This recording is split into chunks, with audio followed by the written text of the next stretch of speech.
All right, on today's episode, we have Momma Hammer, my mom, Tammy Hammer. She comes on and we pretty much just tell our family story, ranging from Ohio to California to St. Louis, back to Ohio. Story of her and my dad and everything in between. This episode was really important to me because around this time 3 years ago, my dad, her husband, passed away. And I really wanted to kind of get the whole story in a form that we could just have and keep forever. So it ended up being a lot longer than we expected. It's the longest episode to date, and we actually cut it off before even finishing it. So there's definitely going to be a part two. The part two is when my menagerie really starts. But I really enjoyed the episode. I had a lot of fun. It was great to have my mom on. I've wanted to have her on since I first started it. She was nervous too. But again, I had a lot of fun. I hope you enjoy it. And without further ado, here's Momma Hammer. What? Yeah, dead in my mouth. I don't know why you're pointing at me.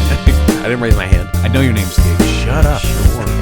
Green, the screen ain't green, and it also ain't clean, like a green screen, but I'm clean. You terrible rapper. That's it. That's the intro. Fuck off.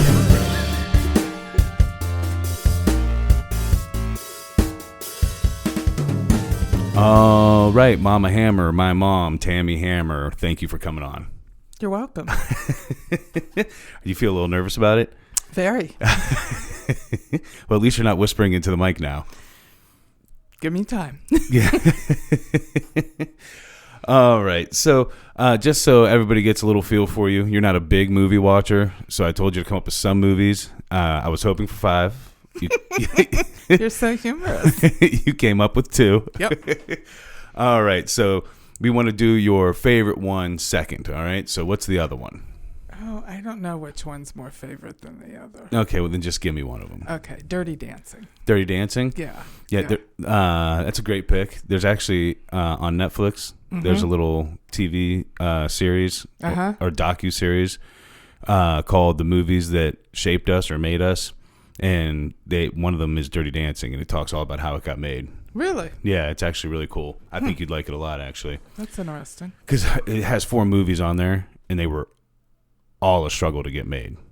Which other ones were on there? Home Alone, Ghostbusters, and... Wow, I'm going to forget the last one, aren't I? Yeah, I'm going to forget the last one. But there's one more. I can't remember what it is. Home Alone, Ghostbusters, Die Hard. Oh. Your 3-year-old niece loves Ghostbusters. Does she? Yeah, I thought she meant the cartoon the first time she has to see Ghostbusters. No, she meant the movie. But she's talking about the newer movie No. with the girls. No, the old movie. With Bill Murray? Yeah. No, you can't even watch that one for free. Oh. You're wrong. There's a newer one where women play the Ghostbusters. That's probably the one she's thinking of. I think that's what Hannah told me too. I don't know. But either way, it's not a cartoon. Whatever. All right, and what is the other one? Pretty Woman. Excellent choice. Also one of Hannah's choices. Really? Yeah, well, she hasn't done it on the podcast, but remember we were talking about it the other night. Oh, yeah. Yeah, I love Pretty Woman. That's definitely one of my favorites. I own it on Blu-ray. It's out there. I don't own Dirty Dancing, surprisingly. But yeah. I do. Do you? Yeah. Because of Dad's movie collection, you have, every movie? Well, except for the ones you've stolen. Well, yeah, but, I got to steal stuff sometimes. And Dad's movie collection might be the only one that is better than mine at this point, because I'm already up to like 300. Yeah, I don't know how many he has over there. The number is dwindling, though, instead of growing. A, I don't buy movies. B, you steal them. Well, I don't steal that many.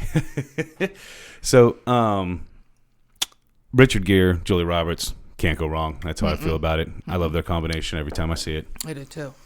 All right. Well, so what I figured we'd go over today is just kind of, I guess, all of our lives, but starting with your life from Ohio to Cali to St. Louis back to Ohio.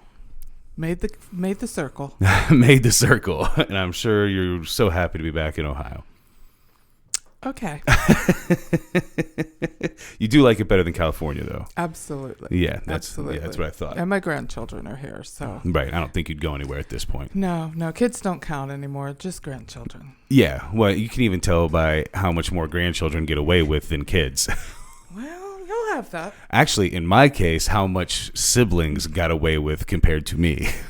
Maybe they all learned from you. Yeah. I don't know. I think maybe you learned from me.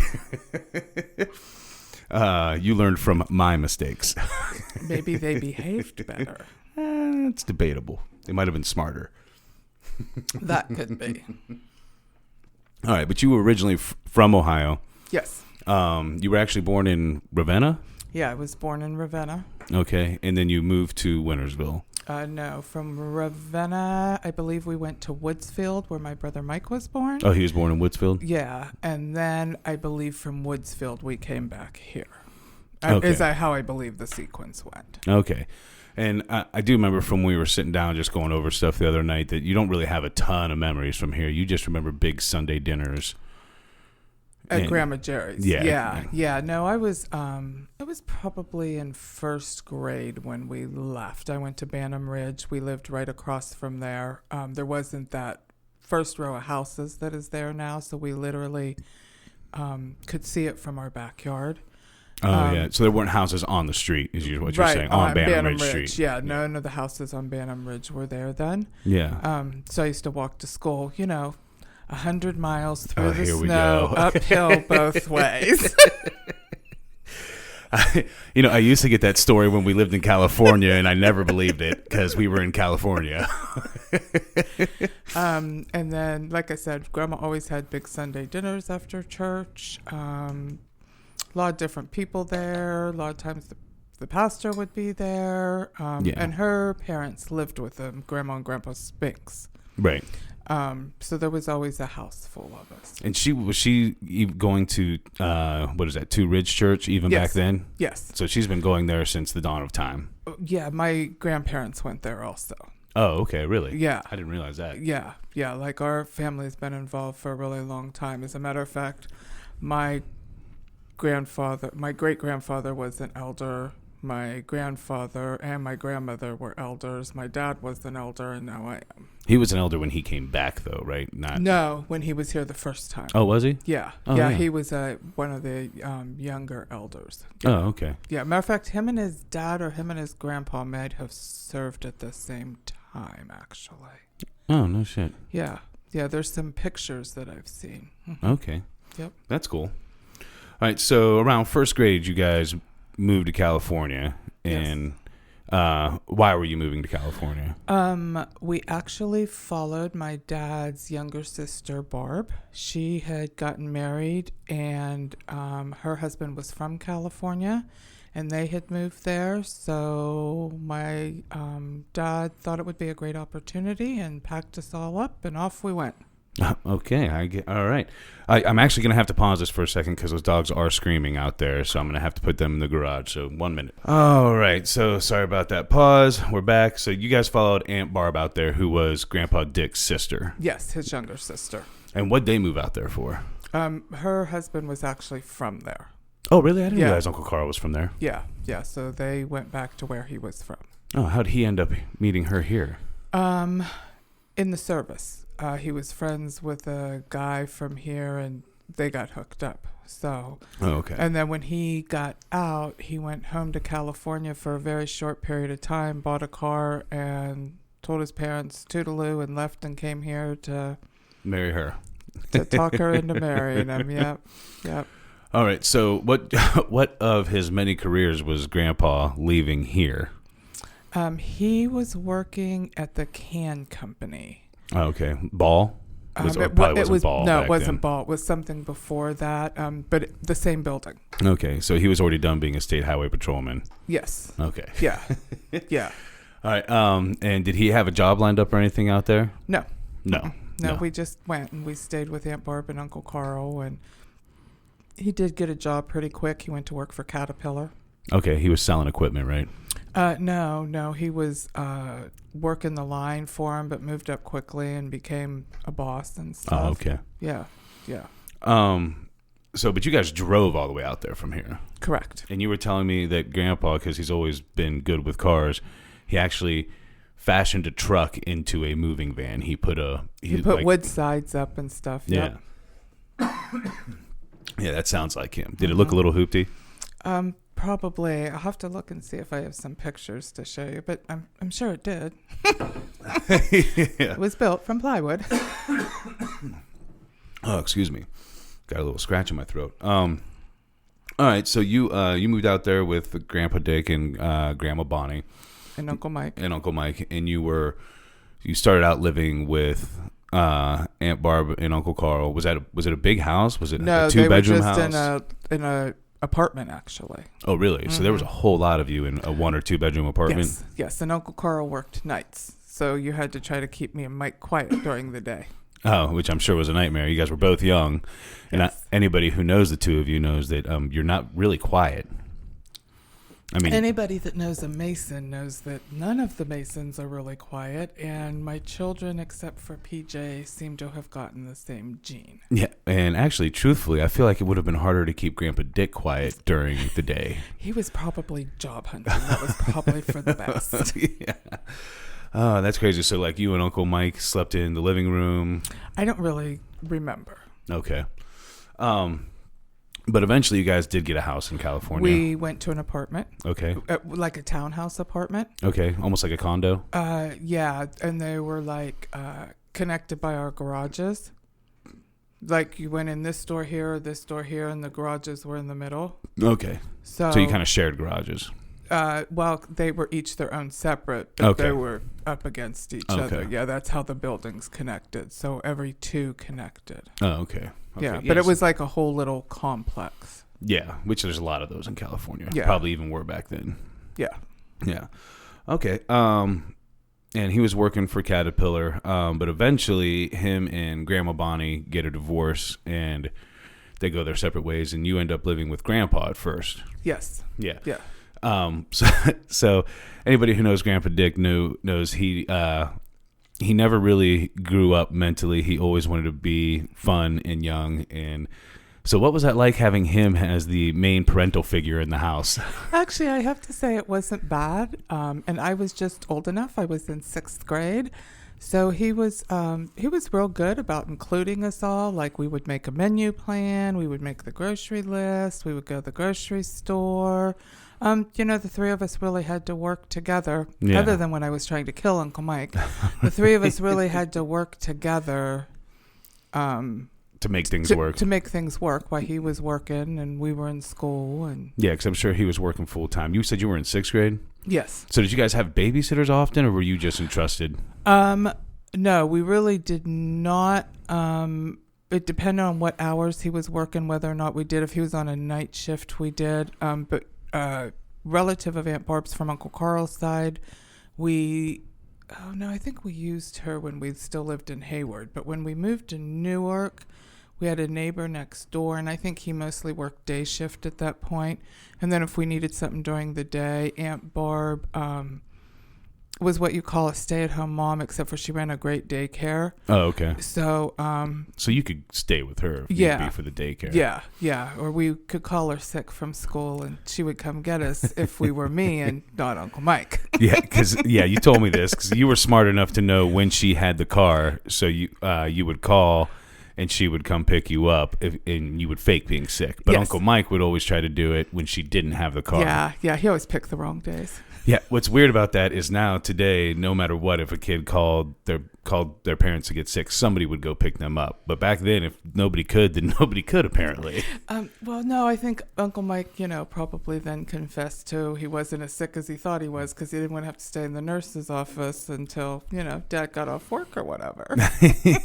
Yeah, nurses' offices are no fun. Yeah, and like he worked a really early shift. Like he got up early and probably worked like a 6 to 2 or whatever those hours were. He was probably done by 3 or 4 every day. Okay.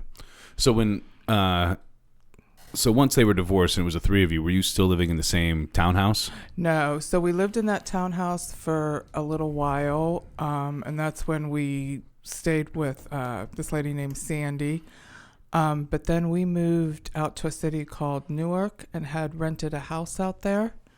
There was a Newark, California, huh? Yeah. Because I just know Newark, New Jersey. No, there was a Newark, Ohio, California. And we rented a house out there, had some great neighbors next door, and lived there until Dad got remarried. Okay, so but let's go back because you talked about unless you and Uncle Mike were trying to kill each other because there's a story involving a golf club, I do believe. Oh, there's the story involving a golf club, a hairbrush, cereal. There's several little stories from that time in our life. All right, well, let's go with the golf club first. So we were visiting Mom and Grandpa JD, and they took us miniature golfing, and there's signs everywhere that says, don't swing above your waist or hips or something. And Uncle Mike thought he was on the pro golf tour and took a full swing, and I obviously was standing too close behind him. Right, and well, he 'cause you weren't clocked me in the forehead and you- knocked me out. Were you knocked out cold?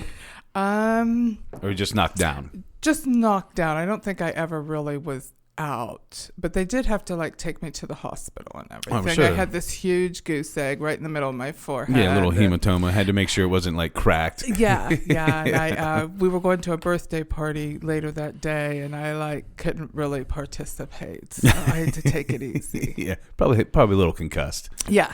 Metal to the forehead is never a good idea. No, never. But then you also tried to take his head off with a hairbrush. Yeah, back in the day, Avon used to make these big, heavy, I don't even know what they were made of. It was white, and it had like the real bristles in it. Yeah.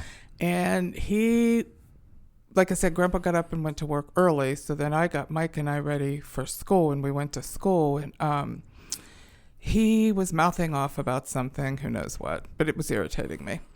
So he was sitting on the couch, and I came down the hallway with hairbrush in hand, and I just pitched it at him. Yeah, full, like as hard as you could. Oh, yes. Yeah. Oh, yeah. Yeah, I was mad. And did you hit him? No, thank goodness he ducked, because there was a hole in the wall where the hairbrush hit where his head was. So, And how mad was Grandpa Dick about the hole in the wall? Grandpa Dick, getting really mad really wasn't his thing. I'm sure I got talked to about it, but it's really hard to get mad at me when, I was letting Uncle Mike follow me everywhere, and he's 4 years younger than I am. Right. So I was, letting him follow me everywhere and do everything with me And while you- Grandpa Dick was working. And with him and with Grandpa Dick working, you had to take on a lot of responsibility at a young age. Mm-hmm. So, yeah, you couldn't get too mad. I'm sure he's pretty handy, so I'm sure he just came home, fixed the wall, Yeah. and told you to knock it off. Probably. And then you threw another little tantrum with some Rice Krispies, I believe. I did not throw a tantrum. You threw a tantrum. This is not. This is the definition of a tantrum. So, there's only so much cereal in the house. Before we went to bed, I said to Uncle Mike, do not eat the Rice Krispies. I'm going to eat them in the morning. Do not eat them for breakfast. Eat the other cereal. But I was going to say, so there was other cereal for him to eat. Yes, I wasn't making him starve. I'm not that mean. So I get up, and he's getting ready to pour the Rice Krispies in his cereal bowl. So, And I'm not a morning person. Maybe we should add that to it also. yeah. So you proceed to do what? I took the box from him. The dining room was like right off the kitchen, but it was carpeted. Yeah. And I walked around the dining room table, emptying out the cereal box and stepping on them, and then made Uncle Mike clean them up. Right. But so then did you then get to eat Rice Krispies or? I don't remember that part. I just remember being so pissed off. I probably didn't even really care at that point if I got to eat them, but he was not eating them. That's what I was going to say. You probably didn't get to eat them, so you got so mad you didn't even get what you wanted. No, I probably cut off my nose to spite my face. Yeah. That's great. I think sometimes I have the same anger issues, and I'm glad that Uncle Mike got to experience some of the anger that I got later in life. Uncle Mike's probably wasn't really deserved, unlike yours. I was nothing but a saint. Mm-hmm. We'll get there. All right, so when Grandpa got remarried, he got remarried to Grandma Marcia, correct? Correct. And you decided to go live with Grandma Bonnie. Yes. Yeah, and that was back in that day, back in the time frame that I can remember, they lived in a trailer park. Grandma Bonnie and Grandpa JD. No, she was still managing an apartment building at that point. Okay. So, man, both my grandmas on both sides managed apartment buildings, huh? Yeah. So we lived in this apartment building that she managed. Okay, and was it a decent setup? Yeah. It was a nice big 3-bedroom plus an office for her to work in and stuff. And the pool was right outside our back door. I was in middle school. You kind of loved it. Oh, every minute of it. And this may seem weird because Grandpa would love to be act so young and stuff all the time, but you probably had less rules with Grandma Bonnie. I did, but I don't know that it was because of Grandpa. It was because of Marcia. Marcia had more rules. Okay. There was an adult eventually in this situation. Was Grandma Marcia the first parental adult you dealt with? No. Grandma Bonnie had rules too. Yeah. But, Yeah. That's funny. So you were living with her even when you got to high school, Grandma Bonnie? Yeah, I went there in middle school, which back then was only 6th and 7th grade. Okay. And then I was there through high school with her until I moved out. So you graduated when you were living with her? Yes, but I graduated early. I graduated in April and went to work, and it was probably earlier than that, and went to work and then got my own apartment. But it was there in the apartment complex that she lived in. Yeah, because I was really only 17 at that point. Right. So I didn't even realize you graduated early, but it was just a couple months early. It wasn't like a year or anything like that. No, it was like they had like half-year graduation if you had enough credits, and I chose to, and I still walked in June, but I had graduated early and was working because I had been working in high school too, like at office jobs and stuff. Right. Like I never worked a fast food job. I worked in an office. And I did work at the mall. At one point, I had 2 jobs. While I was in high school, I worked at the mall at a clothing store. They actually probably didn't have the same laws when you were growing up as they did when I was growing up for jobs. No. I had to be 15 and a half, and I could only work like 10 or 15 hours a week. Yeah, no. I worked after school. I took a bus to a job and worked in the accounting department at a bowling alley, but the gentleman owned several businesses. The office just happened to be there in the bowling alley. And then after a while, I took on a second job at the mall, and I would take the bus from job A to job B, and then somebody must have picked me up and brought me home. So you had a pretty good work ethic young, too. Yes. And yes. I didn't realize that you and Dad both had so many bowling ties. Yeah. Yeah, which is kind of weird to me. And we'll get to him here in a little bit too. But so in high school, obviously you were working a lot, but were you, I mean, you obviously did good in school, but were you, a nice little angel when you were in high school? Oh, yes. I think you're lying. It's not nice to lie. I tell you that all the time. I was a cheerleader. Were you a cheerleader? I was. So you had extracurricular activities and at one point worked 2 jobs while you were in high school and graduated early. Yes. It's impressive. I didn't have any of that drive in high school. No. We'll also get there. But so you were a cheerleader. So did you do a little partying in high school? I told you I was the perfect angel. So no, you did party some in high school. There may have been a little hanging out in the Grove. Okay. In a long jacket that covered my cheerleading uniform. Oh yeah. Yeah, you wore a long jacket. Like the pea coats, but longer. Yeah. Mm-hmm. So you weren't trying to show off your cheerleading uniform? No. I thought it was best if we kept that separate. Okay. Oh, man, that's hilarious. Oh, so you had to hide it because you were probably in a bar. No, not at that point. Oh, okay. Soon after, but not at that point. Not at that point. All right, so then you graduated early. You were working. You got an apartment. So you said like you got your first job. You just kind of mean your first serious full-time job and then got an apartment? Yeah. And what job was that? Trying to think of where. I think from the bowling alley, I went direct. No, I didn't do that. Oh, yeah, I did. I went to. It's not where I went. I don't remember where I went from there. But there were mostly office jobs along the way. Okay. At one point, I did try working in a plant while I was bartending. That didn't go real well. Probably hated that. Yeah, I hated it, and I was working an early day shift after attending bar at night, and I was all of 18 at this point. Might have had a drink or two. Never. So, Which made it hard to get up for the plant job. So, but then eventually I went to work for a company that made trophy parts. And this is how you met Dad. Yes, this is how I met Dad. So before we go into really how you met Dad, I actually at this point want to go ahead and maybe hit some of Dad's backstory. Okay. All right. So he was actually originally born in a little place called Galena, Missouri, correct? Correct. Or maybe one of the small towns right outside of there, but for all intents and purposes, yeah. And Galena is as small as it gets anyway. Yes. We've actually visited there a couple of times now. It's very small. Is there even a store in Galena? I don't know if there is now. There has always been.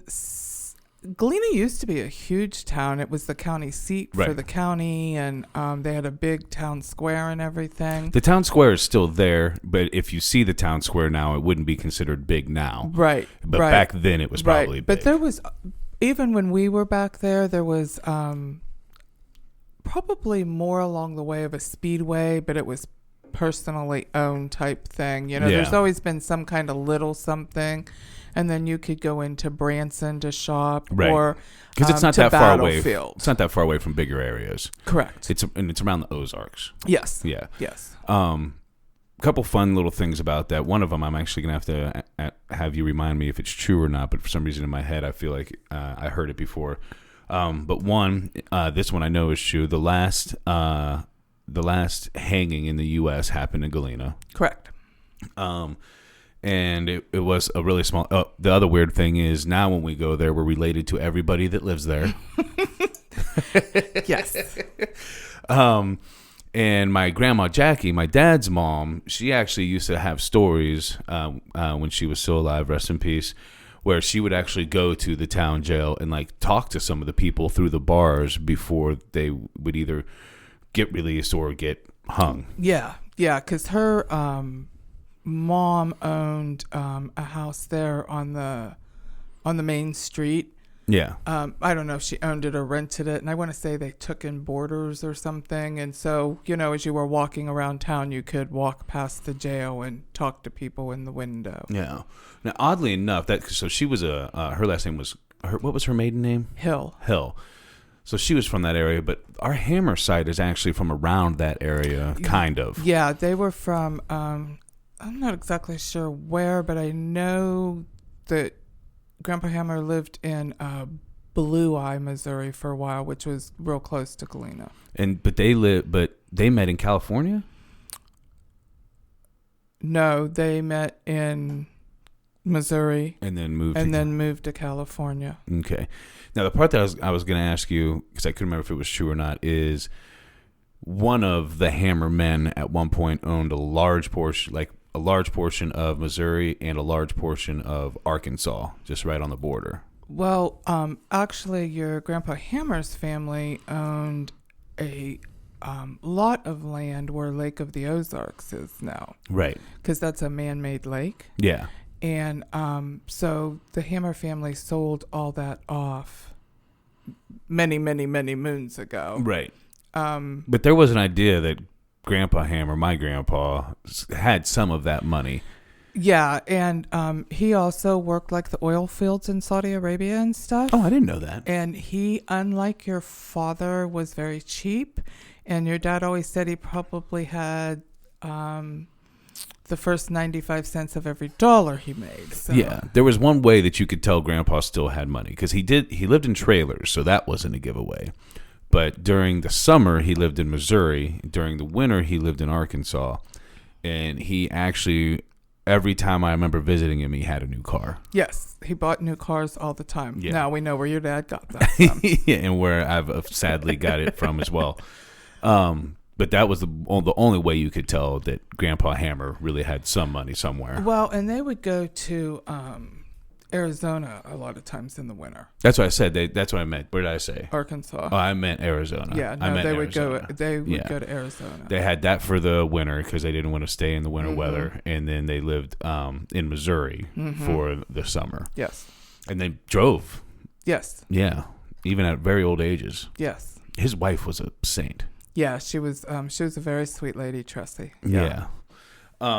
Okay, so Dad was born there, and how long was he there for before they moved to California? I'm not real sure, but he was pretty young when they moved to California. I do know that from the stories that Grandma Jackie used to tell. So he was pretty young when he moved to California. And they lived there for a while, and then her and your Grandpa Hammer separated. Yeah. And she went back to Missouri. Did she stay there for a little while as a single mom, or? I don't know that she did because she didn't work or anything at that point. So Okay. Yeah. But then, so they moved back to Missouri, and this is when Dad remembers like always being in a creek, and I remember him saying maybe it was her mom or Grandma Jackie's mom or Grandma Jackie's grandma. She had a house, and Dad didn't really believe in ghosts. But one story he told me at one point in time that didn't make any sense to me is he didn't really believe in ghosts, but a ghost did haunt his grandma's house. It was his grandma's house, and the ghost had a name. What is the ghost's name? Yeah. I'll have to see if I can remember it while we're talking. But yes, I've been in that house. Yeah. It was for sale. We had talked about buying it for a while, and it was unlocked one time when we were back there visiting. I think I was in that house that time. Probably. Yeah. And even when your dad did live in California, they always vacationed back to Missouri too. So he always remembers being back there with his cousins and stuff. Yeah, he said he always remembers swimming in the creeks, catching snakes, all kinds of stuff, which was so weird because he definitely became a city guy. Yes, he did. I mean, fro, disco suit, the whole 9 yards. But don't forget the gold chain. The gold chain, chest hair, flaunting. He's definitely right out of, what's that movie with John Travolta? The Disco Fever or something like that. Why would you ask me that question? Yeah, you wouldn't know. Dad might have got it. Saturday Night Fever, that's what it was. So, but it was just always funny because Dad always said he didn't believe in ghosts. He was like, but there was a ghost that lived in that house. Yes. Like, what? What do you mean? He's like, no, I actually saw like sheets and stuff move. And it's like, oh, okay. Yeah. You're being contradictory, but that's they fine. They also had chickens that lived in the house. Inside the house. Inside the house when your grandmother owned the house and your great grandmother. Yeah. Yeah, they had chickens in the house at one point. As much as I love all of my family in Galena, they've always been the kindest people. That also does not surprise me. Oh, yeah. Yeah. And obviously things have changed some since back then. Yes. You know, another weird thing, we went to that family reunion with Grandpa Hammer, maybe even like 2 of them. Mm-hmm. Am I wrong in saying that pretty much all the men on that side of the family were married to Native American women? Yeah, it did seem that way. I don't know if they were Native American or Mexican Indian. Or Mexican, because we had some great tamales. I remember both that too. Times homemade, so good. Yeah, so good. But they were definitely, if they weren't Native American, they were like Mexican Indian or something like that. Mm-hmm. But yeah, I thought that was always kind of funny too. So is this where she meets Dad's brother? Now, Dad's brothers, Butch and Larry, they have the same dad? Yes, Arthur. And did they meet back when she moved back to Galena? Yes. They met in Galena and married in Galena and then ended up going to California.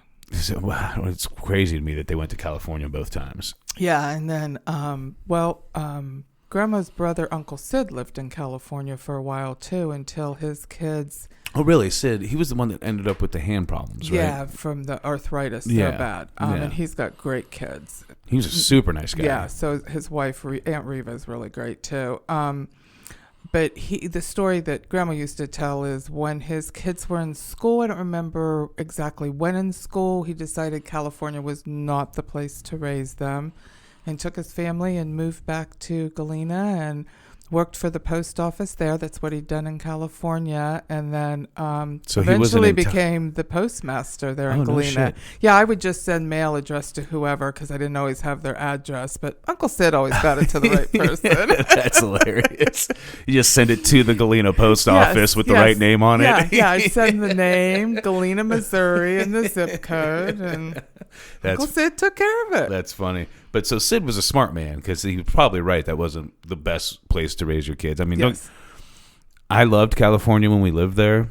Unless I had a bunch of money, I probably wouldn't move back. And I would say it was hard being a kid there. It was overpopulated.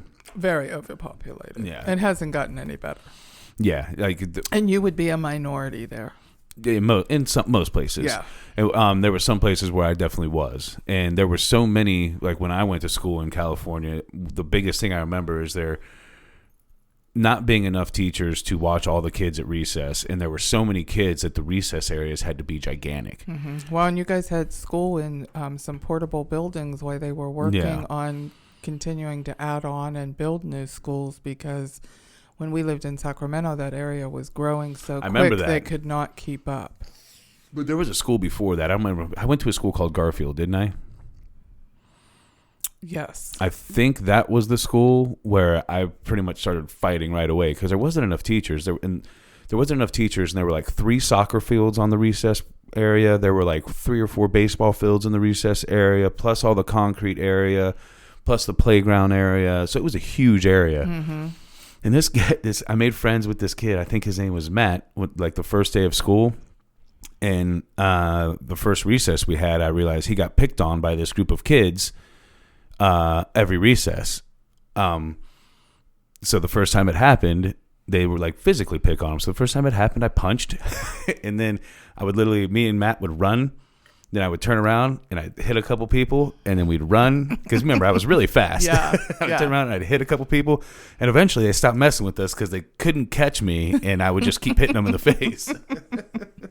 I think that might have been when we lived in that house in Carmichael when we first moved there. The gray house Yeah. where Hannah was born. Yeah. Yeah, I couldn't remember where it was. I couldn't even remember if it was pre PJ and Hannah. I couldn't remember. But I do, but I have that's my clearest memory from like recess when I was a kid in California. Mm-hmm. And eventually they ended up liking me, and they asked me to beat other people up. They had to have somebody that was willing to fight. Yeah. So they and plus we moved around so much in California that I was always a new kid anyway. Mm-hmm. But anyway, so back to Dad. So they moved back to California. And did Arthur stay around very long? Yeah, they were married until let me think. Butch is the youngest, so I want to say Butch was still in school when your grandma left. Okay. So, and they didn't. I don't know if this was with Arthur, but I know at some point Dad did not grow up in like nice neighborhoods or have very much money or any of that. No, I mean they scraped by, and I mean they certainly didn't starve by any means, but they did not, right, live in the nicer neighborhood, and they lived in a small home. And yeah, I seem to remember basically the story being that Dad was the minority where he was at home. Yeah.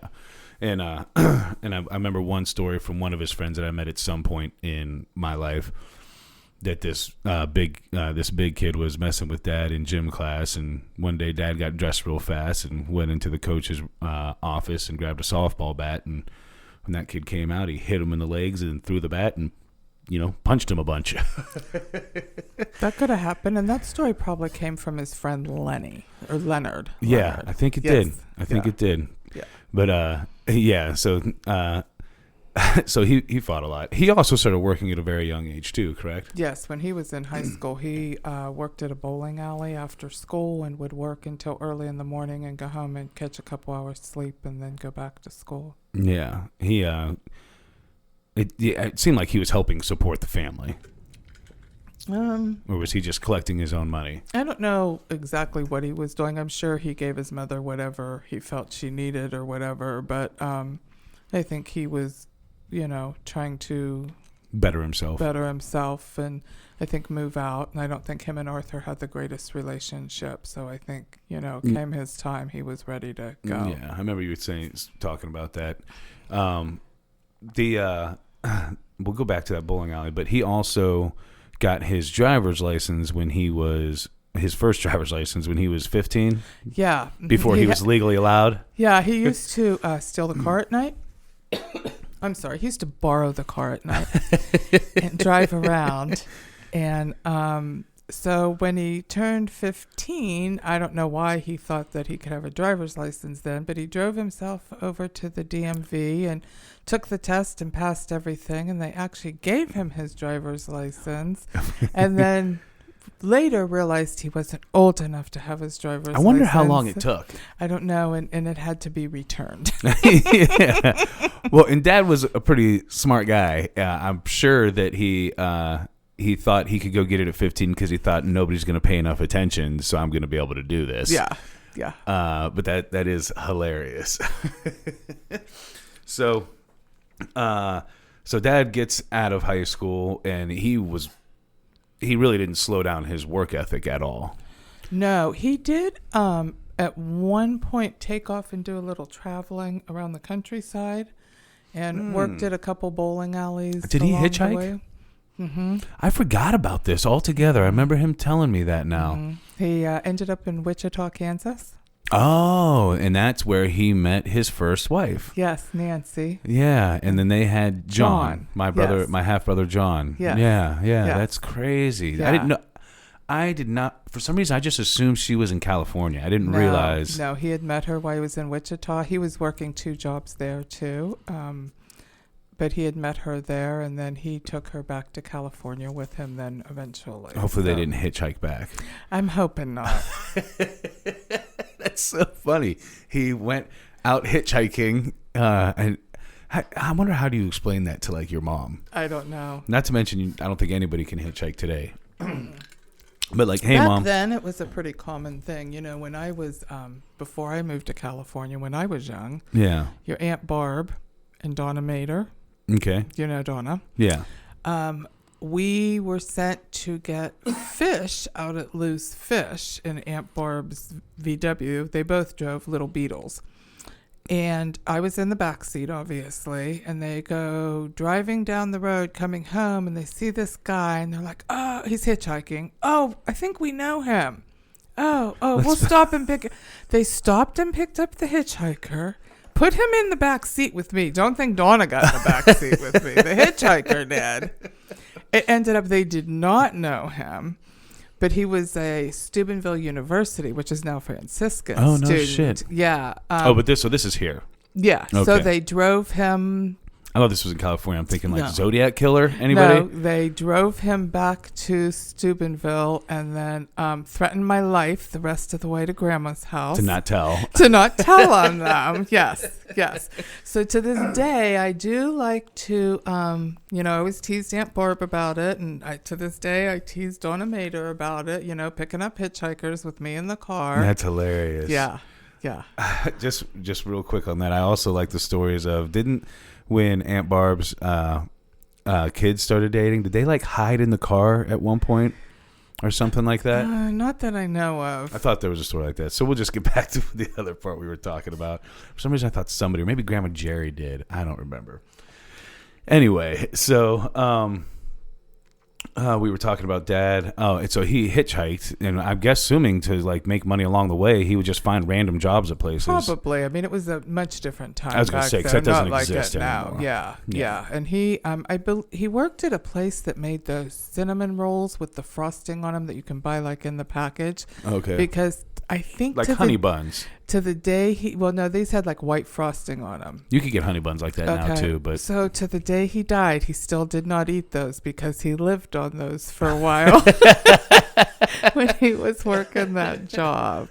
That's hilarious. So he must have worked there for a little while. Yeah. And obviously didn't have any money. He was hitchhiking across the United States. Yeah, no money even when he was working. So he made it from California to Kansas hitchhiking. Yes. I can't even how do you know where you're going to sleep? Any of that. I don't know. That is so crazy. Mm-hmm. But I'm sure it gave him plenty of life experience because, I mean, the man never went to college and ended up doing fairly well for himself business-wise. Yes. He didn't do it in manual labor or a mill or something like that. But so he marries her. They move back to California. Obviously, something eventually goes awry there. But at some point, he was working, was it at the bowling alley and also like a factory or something at night? So he was like sleeping like a couple hours a night and working. Yeah. That must have, maybe that was even before he hitchhiked. I don't really remember the sequence of it. Yeah.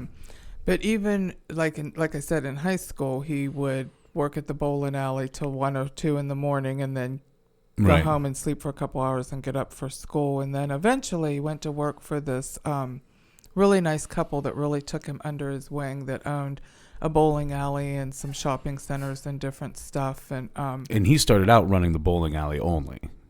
Yeah. Well, he actually started out just working at the bowling alley, like spraying shoes and stuff. and then ended up managing the bowling alley. They sent him to like all these schools down in LA for different things for the bowling. Yeah. They took very good care of him because bowling was huge back then. Yes. Yeah. And then eventually he managed the shopping center also. And those people, didn't they buy him a Corvette and said, this is your Corvette as long as you work for us? I don't remember if it was a Corvette, but it was some kind of really nice car. I don't nice remember exactly what it was, but yeah, he had a car that he drove that they had. Yeah. For some reason I thought it was a Corvette, like a purple one. I thought he had a picture of it. That was the one him and I owned. Oh, that was the one you guys owned? Yeah. Yeah, you guys really did spend way too much money, didn't you? Yeah. I was not happy about that car, just so you know. He traded in the Cadillac for it, and I was not a happy camper. What kind of Cadillac? I don't remember what it was. Big body? Yeah, they were all big body back then. Yeah. That's great. So, all right, so he somehow meets Charlie Wilson. Yeah, so Charlie had opened Wilson Trophy in St. Louis. He was looking to expand. He did some asking around. Your father's name came up. He came to California and met with him and talked with him. And him and your dad ended up opening several West Coast stores. Yeah, he ended up they opened a bunch on the West Coast. I can't remember. And one in Hawaii. I didn't know there was one in Hawaii. Mm-hmm. Is that how Dad ended up with a condo in Hawaii? Yeah. And Dad was running all those for him. Yes. But he would, it's because I remember being at multiple different ones, and he almost like he would always go to the problem one and make that his hub. Mm-hmm. He also had some really great. You're not going to do that here. No. Oh, he also had some really great employees that kept things running. But obviously, he still had to go check in and make sure things were going well. And because there was 2 in Washington, right? There was a couple in California, and one in Hawaii, obviously. Mm-hmm. The only thing I remember about that condo in Hawaii, and I don't remember what it looked like or anything, but to this day, I remember lizards being on the door. Yeah. One time there was one in the kitchen by the drawer, and you closed the drawer. You were very little, and the tail came off. You freaked out a little bit there.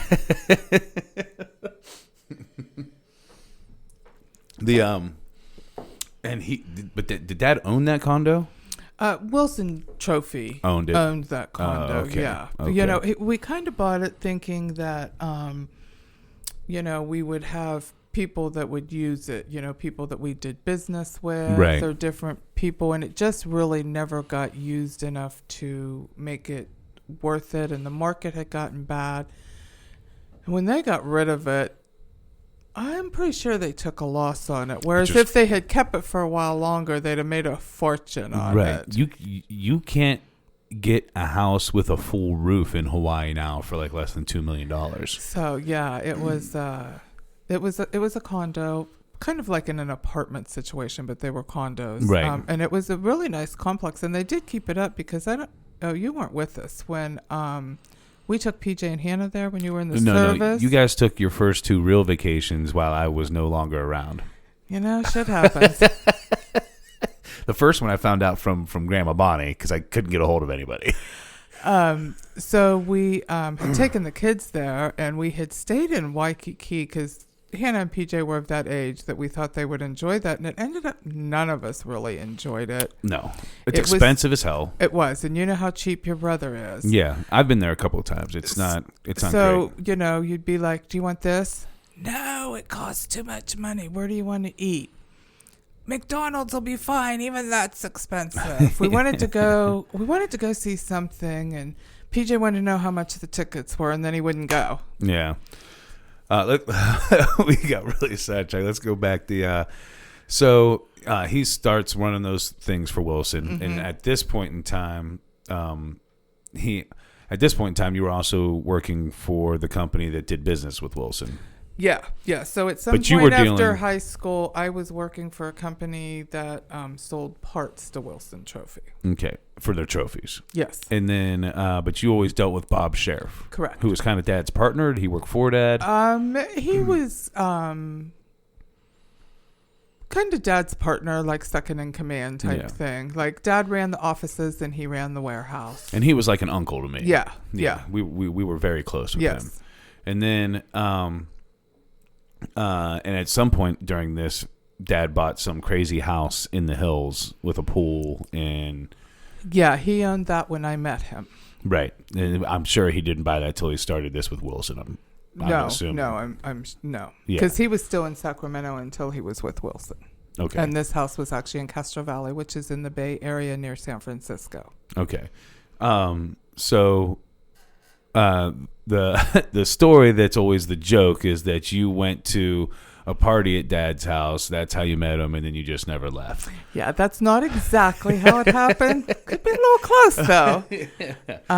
So I had a roommate that worked for him also. That worked for him. Yeah. Okay. Building trophies, and then like I said, I worked for a company and dealt with them. And your dad was having some big party.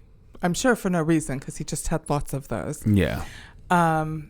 And so they talked me into coming because a lot of them from the company and stuff were coming. So Bob had been like, you got to come. Well, on the way there, we like witness a wreck. So we have to stick around for that. And so we're like late getting there. And I'm only there for a little while. Because you were dating somebody else at the time. Yeah, too. I was dating somebody else at the time. So I'm said, no, I got to go meet this guy I was dating.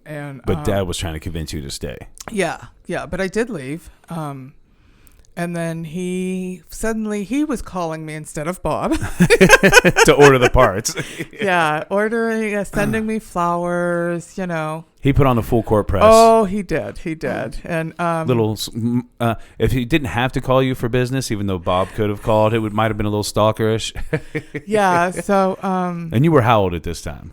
I was 18 at this time, so he was a good bit older. He was 18 years older. Yeah, he was actually 18 years older than I am, and he really and you have to remember, my parents didn't really have anything either. I didn't grow. I mean, not that we were poor, but you didn't have nice things. People weren't buying people flowers every day. No. I mean, you guys had TVs. You guys had cars. Yeah. You know, I mean, I certainly didn't do without anything or anything by any means. But the your house dad was just to a next level. Yeah, I was going to say the house in the hills was probably... I have to imagine, like, if I would have went there back in that time frame, I probably would have been like, look at this fucking house. Yeah. And I still would have washed your mouth out with soap even then. Even though you cuss yourself. All right. Very rarely. Usually when you've pissed me off. Again, I'm the good one. So anyway, okay. So he puts on the full court press, but you say no. And what made you finally decide that you would go out with him? I don't know. You know, we just spent enough time talking and stuff, and so persistence, and flowers and spending money. Yeah. I was pretty charmed. Cha-ching. Yeah. So you're like, okay, I could use a sugar daddy. So we went to dinner and went to see this guy named Danny Maroney. He was a comedian and played the piano and sang. Okay. A very nice dinner, of course. Right. Had a great time, had a lovely evening. I had actually met him at his office. I had went from my office to his office and met him there, and we had left from there, and I had left my car in the parking lot at his office. Was this the office next to the railroad? It was No. It no. wasn't the one that got robbed? No, this was the one in San Leandro before that one. Okay. It was a smaller shop at that point. Okay. Actually, it was next door to a bar that I tended bar at. I didn't know him then. So now when he wanted to see you after you started dating, he'd just go to the bar after work. I had a regular day job also. I just was bartending, on occasion. Not being 21. No. So when we went back to get my car, and this job I had was a fairly new job, I had 2 flat tires. Sounds like a setup. I don't know what it was, but they were both flat. Yeah. Well, because, one tire's not enough because you might have a spare, but you don't have 2 spares. No. And I imagine it was pretty late. It was late. We both had drinks, and so it was... I think I'm going to throw a shout out to Bob Sheriff for helping Dad out.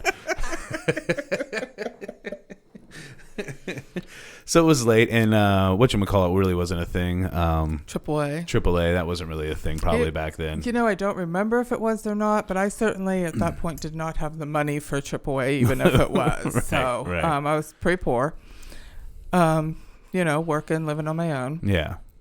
So I went home with him that night because he had 2 cars. Because he was big ballin'. So he offered to let me drive one, which of course was the Cadillac. What was his other car? Do you remember? No, I do not remember at this moment. But it was probably just kind of a beater driver, and he had a nice Cadillac. I don't know, but I loved the Cadillac. So after that was pretty much history then. Yeah. You pretty much, you still had your place, but you pretty much lived with him at that point. Yeah. I still had my apartment for a little while, but we were together pretty much from then on. So it wasn't first party, but it was first date. Yes. Yes, I'm sorry to say that, your mother... Oh. Again, shout out to Bob Sheriff or whichever employee popped Mom's tires. It shudders to make me think of it now. Well, I think it worked out okay. It did. Shit, I wouldn't have been born, so. Oh, wait a minute. Let's rethink this. No, Mom, the world needs me. Oh, okay. According to me. Oh, okay. Just checking there. Me, then hopefully one day the tons of fans of this podcast. Okay. After this episode, there won't be any fans of the podcast. They'll be like, "Why did you put your mother on this?" Hell no, this is a good story. All right, so now you guys are together. At this point, it was still pretty much just the trophy business because. We'll get into it eventually, but the pin business ended up being Dad's thing that he really started and pushed. But right now it was just trophies, right? Yeah, because I can remember going and working trophies and working plaques and slicing my hands. And when did your dad's first start working for him? That was much later on. Okay, because he worked at the Hayward store. Yeah, that was much later on. It just made me think of a story. I know at one point when you and I'll get there. So he was with Wilson, and that's how you guys got together. So what would you say when you first met Dad? What would you say was like the word on the street about Dad, your impression? Well, word on the street. We lived in California. There wasn't really word on the street unless you... there was a little... But he was a womanizer. He was a partier. Yeah, I was going to say, you had a roommate that worked for him, so she had the word. Yeah. So I kind of knew of his ways. That was why I kept telling him no to begin with. Yeah. But boy, how did that change? Yeah.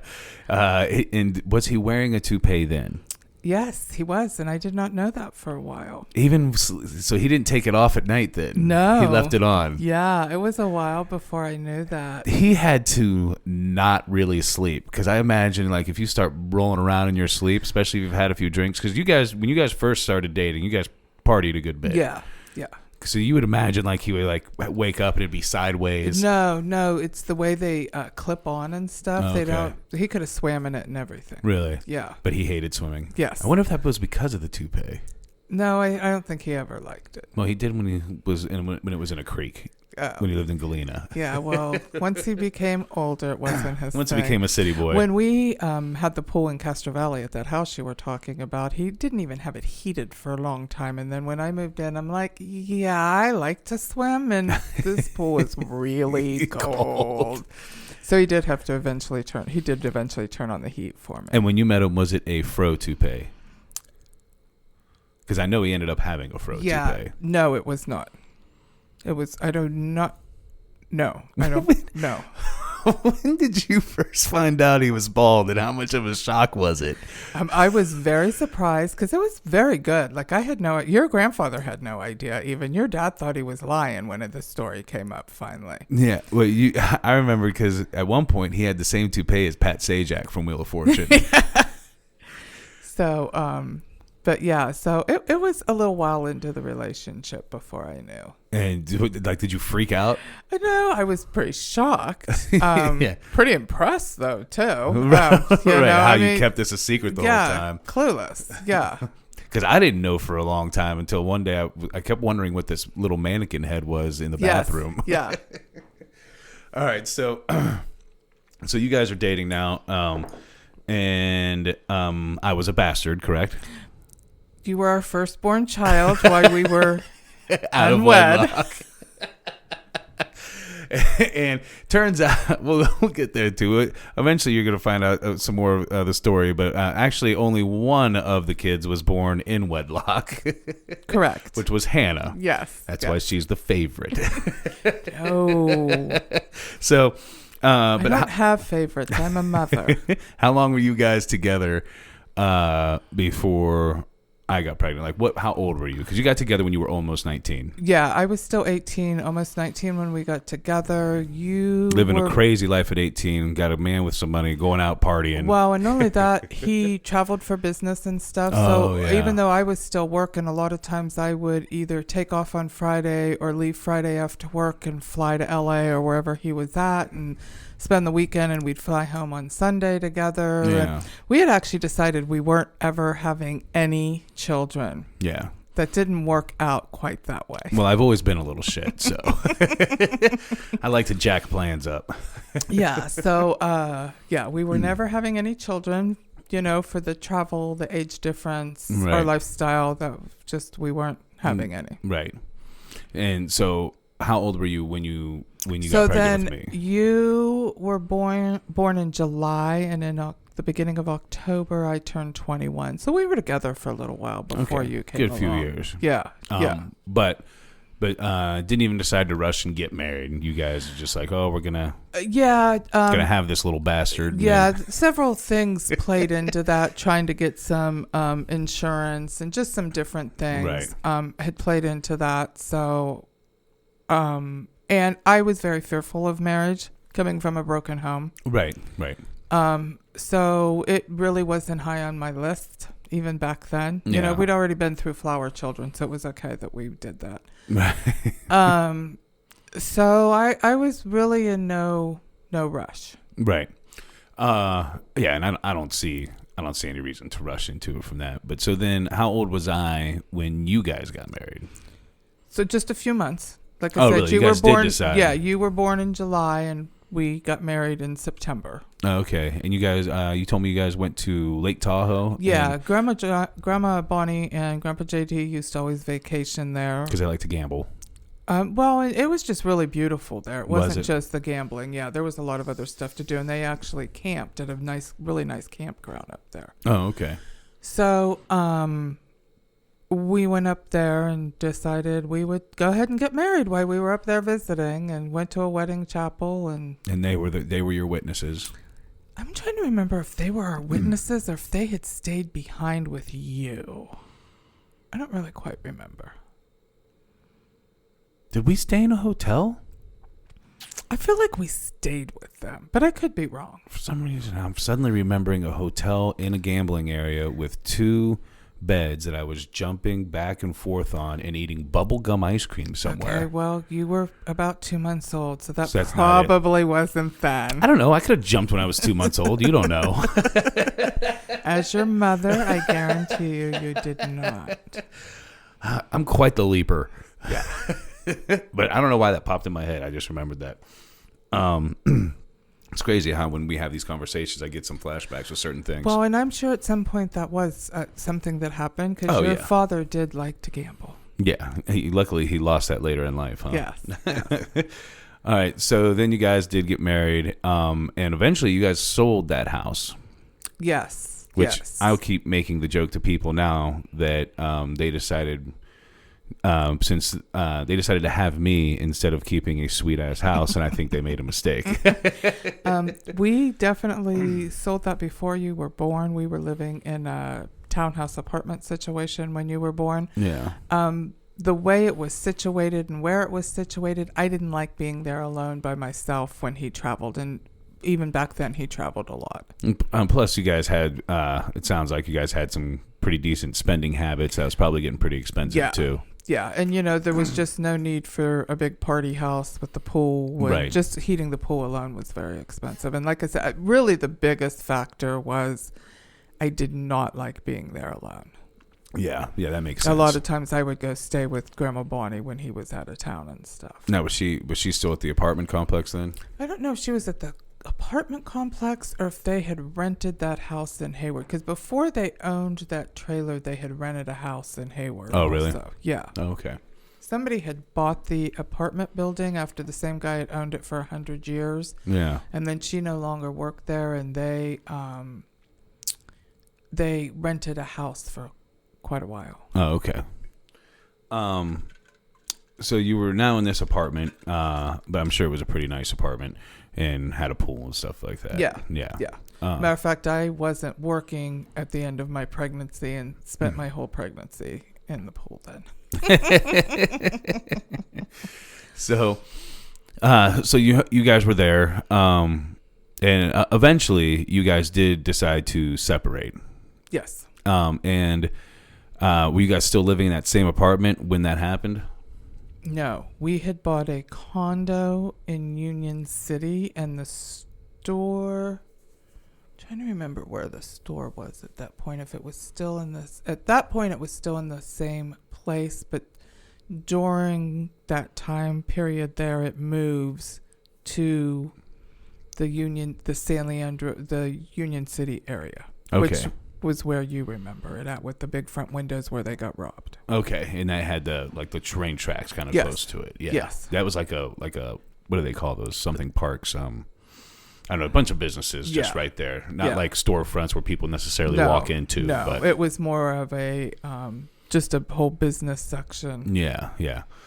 All right, so you guys decided to get separated. You were young, pretty much. I think where most of that stems from. Yeah. And Dad obviously 18 years older than you, so you kind of at two different points in your life. Yeah, and then we had you, and he for somebody that never wanted any children really turned into a family man. And, he settled down a lot. Oh, yes, a lot. Yeah. A lot.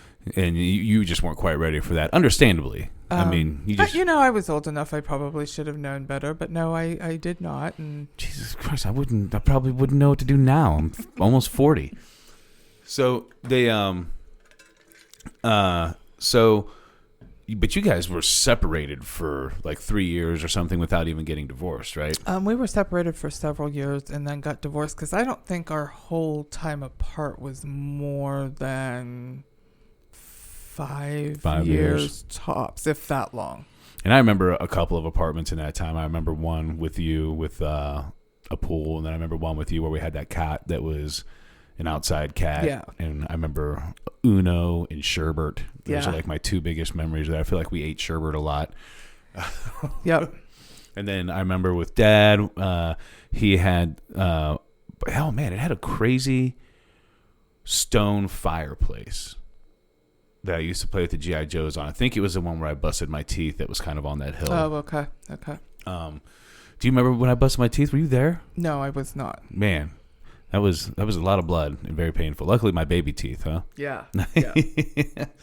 And there was my first introduction to somebody who claimed to have ghosts, because I roamed the neighborhood in every neighborhood we ever lived in. You were always looking for friends. Yeah. Well, always. We moved around a lot, so I had to make friends all the time. Went and knocked on doors and said, "Hello, do you have someone that can play with me?" Yeah. It's a little creepy, David. Yeah, well, listen, I got to make friends. I can't be bored. But there was a kid who lived down the street with just him and his mom, and one day they did just disappear too. One day they were just gone. Really?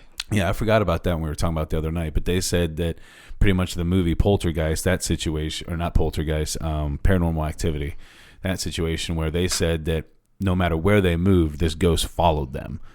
Okay, then. And when it would get angry, then they would have to move, and that way they'd get some space from it for a while, and then eventually would find them. How many drugs do you think she took? Oh, I have no idea. She could have just and maybe she wasn't taking enough drugs. Actually, maybe she was schizophrenic. You know what I mean? Maybe. But I hung out there.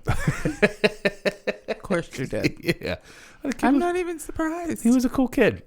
But so I remember a couple different houses during that point in time. But eventually, you ended up. First, I don't know if first or not, but Dad ended up meeting this lady while he was in China named Michelle. And you started seeing, because you and Dad just both love bowling so much, you started seeing a bowler. Well, I met him while I was working in the bowling alley. I don't remember if I was serving drinks or if I was making the drinks. One of those. Yeah. And you, but how many bowling alleys did you work in? This isn't the same bowling alley, right? No, only two. The one in Alameda and the one in San Leandro. Okay. And Dad worked in like 2 bowling alleys as well. Yeah. Yeah. And then, so this guy was actually a professional bowler. He was on the circuit. Yes. And had sponsors and the whole 9 yards. Yes. And you were a little younger and was probably living, if anybody's ever seen the movie Kingpin, it seems like they live a party lifestyle and are a little reckless. Absolutely. I mean, not all of them, but definitely the one I picked. Something wrong with my taste. But young, wanting to party. I mean, I get it. I still do some of that this day. Being a responsible adult, but okay. But you were a kid, so I was at least old enough to drink at this point. That's true, because Dad was taking you to bars before you were old enough to drink. Yes. So I was with Dad, and I think during this time we lived in a condo where I met my friend Richard. Okay. Which actually, I don't know if Dad ever told you this story. I almost drowned in those condos. No. Yeah. But I do remember Richard. Yeah, I remember this today. Richard was a black kid in the condos that I found roaming through trying to find friends. Imagine. But there was unbuilt in that condo. Remember, they were building them. It was a gated community, but they were building inside that community. So, like, they were laying foundations and stuff, and sometimes they would dig the holes for the foundations. We'd get rain, and it'd fill up with water. Oh, yeah. So we would jump across them, and I didn't know how to swim at the time. I'm pretty sure this is why I got swim lessons. So I'm not surprised you don't know this, because I was just roaming the neighborhood, doing whatever the hell I wanted, and we were jumping, and I fell in, and I didn't know how to swim. Oh, my gosh. And I couldn't get out. Oh, my. Richard actually saved me. Richard pulled me out. Thank goodness you weren't alone. Yeah. Because there was times where I roamed neighborhoods alone, too. But I think that's where we were living when you actually went on the bowling circuit with, we'll call him Bowler Jerry. Yes. All right. And eventually that landed you back in your hometown of Wintersville, Ohio. Yes, it did. Yeah. And he lost his sponsor, is that correct? Yeah, he had wasn't doing well and had lost his sponsors, and we were back in this area, and sweet grandma was here, and Grandma Jerry. Took us in, and and eventually you rented a house over here. Yes. Now I don't remember him here, but I met him a couple times in California. He came to a few family functions. Stuff like that. Yeah, he wasn't here when you were here.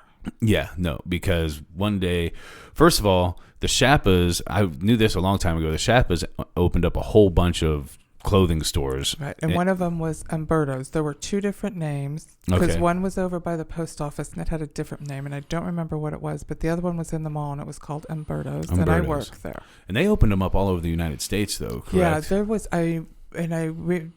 remember the higher priced one, not the one I worked at, was even in Las Vegas. Yeah, well, I even heard like they opened them up on all kinds of fancier places. I heard it, and it didn't go well. And I heard it's where they lost a good bit of money. But I always heard that story, and then you told me you worked in this clothing store at the mall here. Yes. But so in true, like I said, if you've never seen the movie Kingpin, go watch it. They portray bowlers a certain way, but in true Kingpin fashion, Bowler Jerry took my mom to work one day, Yes. and then Forgot to come get me. I had to call Grandma. and so Grandma came and got you, and you got home and discovered Empty closets. and he had stole one or two valuable things. Yes. Yeah, in true Kingpin fashion. Yeah. So, and Best thing that ever happened to me. yes. And at some point during this time frame, because you always kept in contact with me, you always called. Yes. You were never not in contact with me. No. And at this point, I wasn't a completely shit mom, just a 3/4 shit mom. You weren't a bad mom at all. So at this point in time, me and Dad had watched the original movie Parent Trap with who's it, Patty Duke? Is that right? I don't know. Since you asked me, I can't tell you. That is one of my favorite movies, though, too. That also, original? so, yeah. Yeah. And I like them both. yeah. Well, I like the original way better. But I loved it. Now, I didn't have a twin to help me with this, but I decided I was going to get my parents back together. So this is the part I couldn't remember. I couldn't remember if I had originally asked. I think I did ask Dad, but then somehow you guys had talked about it, and you told me that with him traveling and stuff like that, you guys had set up a situation for me to come and live with you for a while. Well, yeah, and just because, I had been gone and on the road and being the ship mom, and just was really needing and craving that time, and Right. And he, I was not a bad mom while I was there, we decided you were going to come and spend 6 months with me. 6 months. Mm-hmm. And in the meantime, Umberto's closed and I lost my job. Yeah, and it was a really tiny house that has since been broke down. Right, but that's where you've met your friend Alicia. Oh, I forgot about that. She lived Holy behind cow. us. Yeah, her now Alicia Karabi. Yes, What was yes. her name before that? I can't remember, but Alicia Karabi. I forgot that I knew her way back then. Mm-hmm. I also met a kid, apparently, named Brendan Seditz, because we went to the same school, and I was at our cousin Robbie's wedding years upon years later. Well, yeah, because you were in kindergarten then. Yeah, so it I was in kindergarten. And Robbie's younger than you, so it Yeah. was a lot of years later. Yeah, so I'm at cousin Robbie's wedding, and this guy is behind me in the line for the buffet, and he says, "Hey man, long time no see." And I was like, "Oh, I'm sorry, brother. I don't think we know each other." He goes, "No, we went to elementary school together." And I said, "Oh no, man, I didn't go to elementary school here." He was like, "No, you did, like a couple of months in Wintersville." And I was like, "How in the hell do you remember me from that? Like, there's no way I look the same. I definitely don't sound the same." But he did. It was cool. Also creeped me out a little bit. But so my game plan was to come here for a little while, and then to call Dad and tell him, like, I really miss home. I want to come home, but I feel bad. I don't want you to tell Mom. And then when he finally did tell you when we were back in California, you'd have to come and let me know it was okay. And then in my head, you guys would spend the night together, and that would be it. You guys would be back together. Which in my head is my little kid brain. That's exactly how I remember it. There are parts of this I don't remember. But while you were here, I do remember that was my favorite Easter. It scared me at first because I came out and there was no Easter basket. It was the first time anybody had ever made me look for an Easter basket.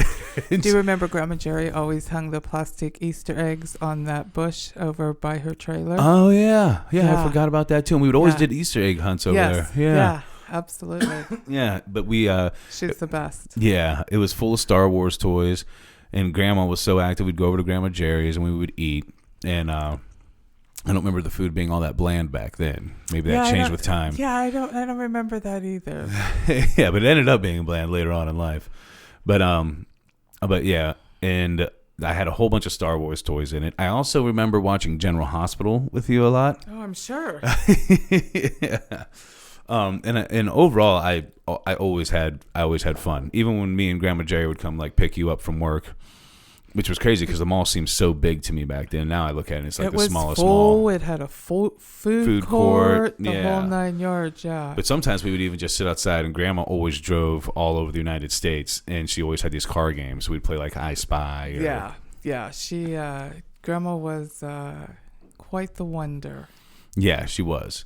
I still can't believe that Alicia lived right behind me. And what's crazy is that house at the time back then seemed like it was so in the middle of nowhere. And it really is not at all. No, it's it was right off on of Sunset or Main Street. It was on Springdale. Yeah.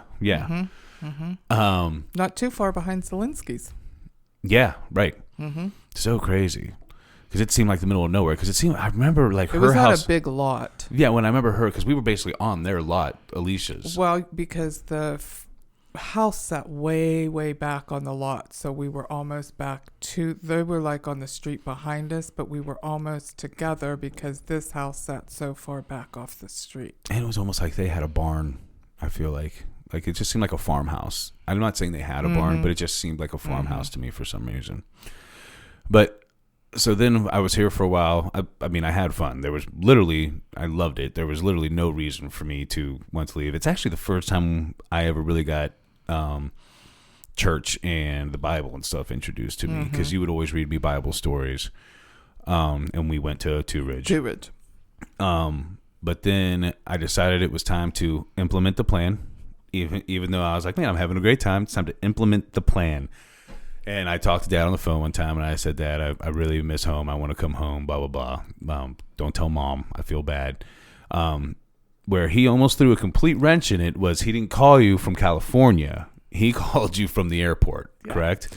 But so he came, and we spent several days here together. Yeah. And they were having one of the little carnivals set up in Did he one stay of in the the- parking lots. Did he stay in the same house? No, he stayed at a hotel. Okay. But we, we did everything together. We went to this little carnival. He won me a stuffed animal. Yeah. The biggest one, of course. Of course. If he didn't win it, he probably would have bought it. Yeah. Your dad did nothing small.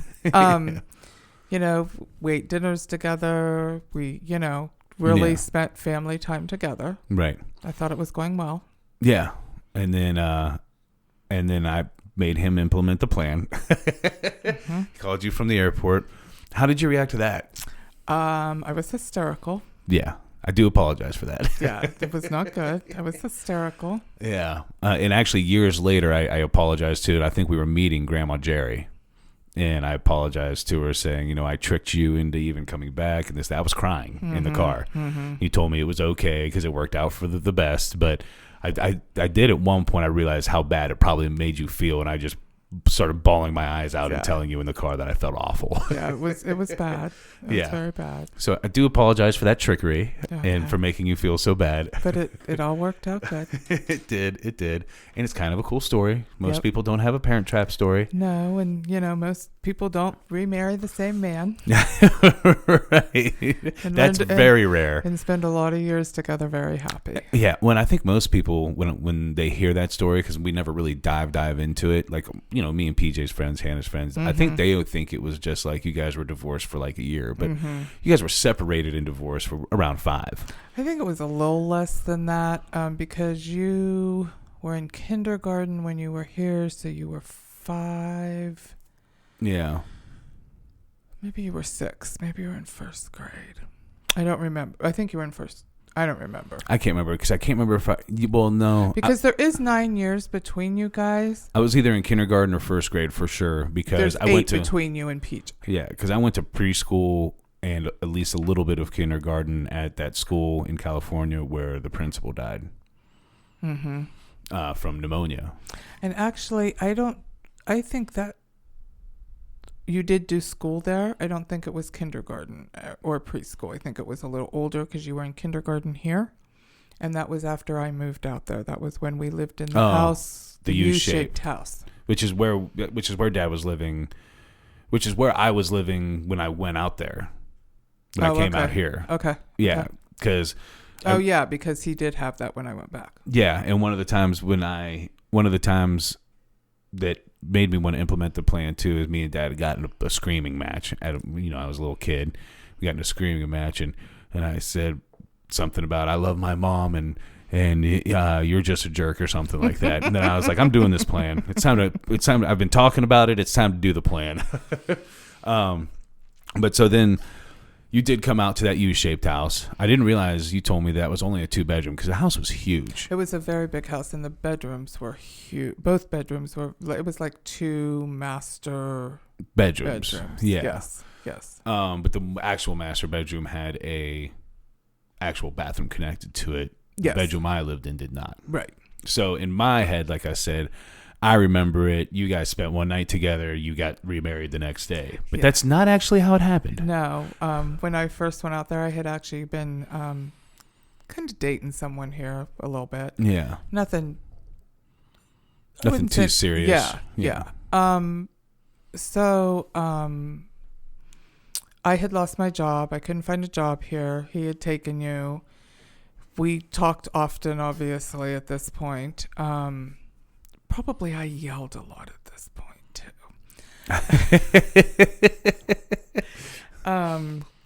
But he said, come back. You can go to school. You can do whatever you want. You can stay at the house. That way, when I'm gone, you can keep David. Right. We can do this co-parent thing. Because I stayed and live together. Right. Because I stayed with either his mom, Grandma Jackie, or Grandma Bonnie a lot before you came back. Yeah. Yeah. When he traveled. Yeah. So I couldn't find a job. So I pretty much ditched everything I owned. Like my school yearbooks are all gone and everything. I took very little with me, packed it up. They paid for me to fly to California. So it was kind of a blessing period because you couldn't even find a job around here. Yeah. So I lived out there for a while, and as you said, the rooms were really big. There was a big couch in your room that had bunk beds that folded out into a bed, and I stayed in there. Yeah. So you stayed on the fold-out bed, or did you just sleep on one of the bunk beds with me? I don't. Well, not with the me, fold but out. the Yeah, fold-out. and the fold out. Yeah. I did start back to school. We were busy with you. You had the school and daycare situation. He got busy at the trophy shop. I ended up helping him some. I didn't have a car right away. Every time I wanted to go somewhere, he thought he should go along with me. He never liked to shop that much in his whole life. At least not for things like that. He liked to shop for cars. Yeah. I'd want to go buy yarn, and he thought he liked the yarn store. I don't know. Well, he figured being persistent and a little stalkery the first time worked. Do it again. Yeah. So then, one thing led to another, and we did end up back together and did not remarry at first, but I had never gotten rid of his last name. Oh, you kept it the whole time? Yeah, I kept the whole time because we had you, so I had stayed at Hammer the whole time. Plus, it's a cool last name. So I didn't always feel that way.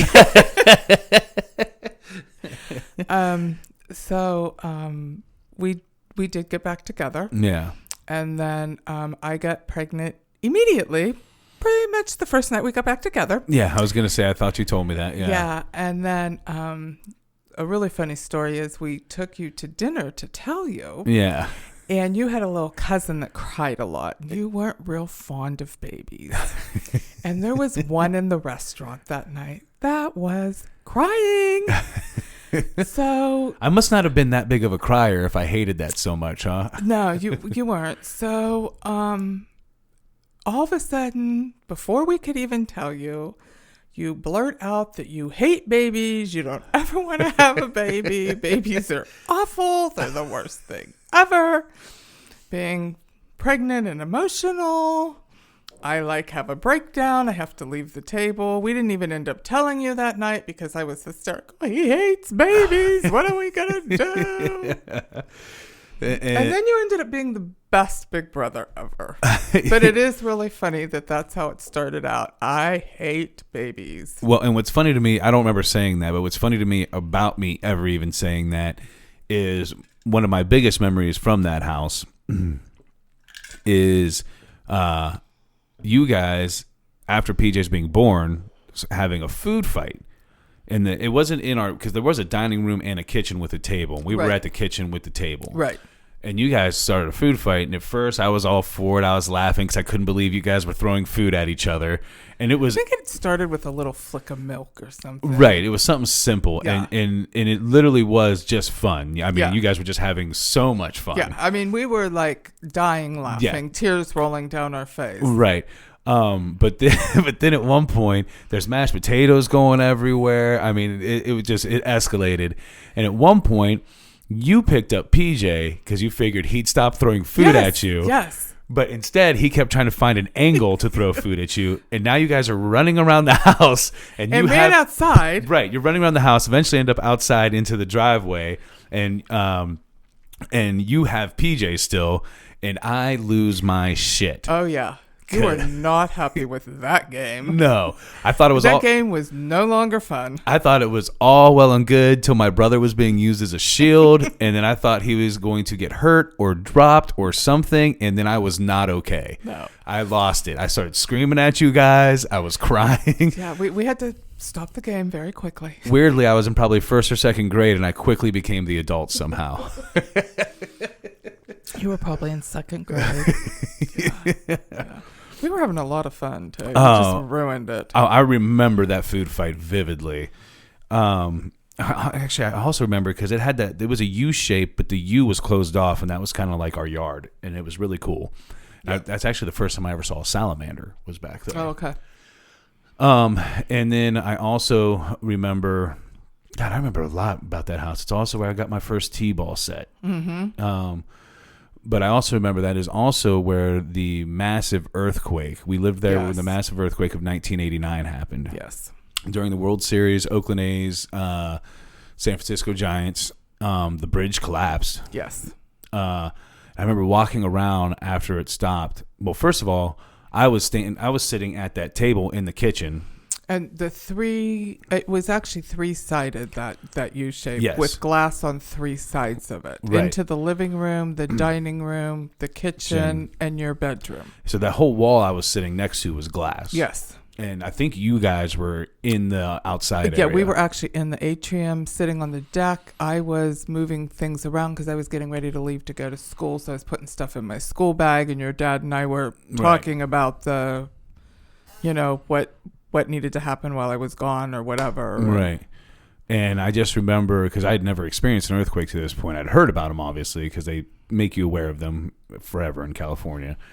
But I was just shocked. And then I just remember you guys screaming, "Get under the table." Well, yeah, because you were sitting in front of that. Just all glass. Yeah, all glass. I just had awful visions of this. And by this time, we also had PJ. PJ, correct. Who was in his crib sleeping. Yeah. And there was a big picture hanging above him. Right.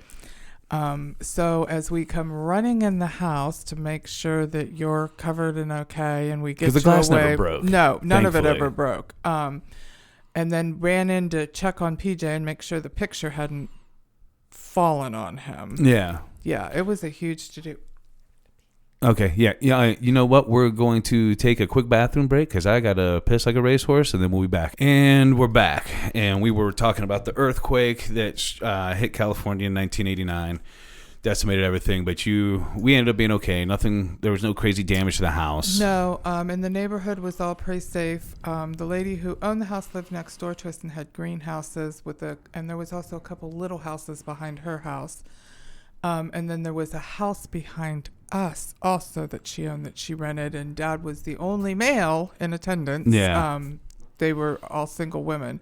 We actually kind of shared a driveway with that house. Yes. Yeah. Yeah. So he went around and checked on everybody and made sure no gas lines were broken or anything and smelling gas or anything. So it was, and then Grandpa JD actually drove across that bridge to go to work and worked afternoon. Grandpa JD? Yeah. Okay. So luckily he had made it across that bridge Thank God. Yeah, 'Cause it before that had collapsed. happened, yeah, and it was a long, hard way getting home Yeah. with having that collapse. The one thing I remember about that is I was walking around outside with like broomsticks and things because I was afraid the sky was going to fall. So I was going to have to knock stuff out of the sky before it hit me because something in the sky was going to fall. Yeah, not that there was anything up there. No, because it was all pretty much one-story homes around us.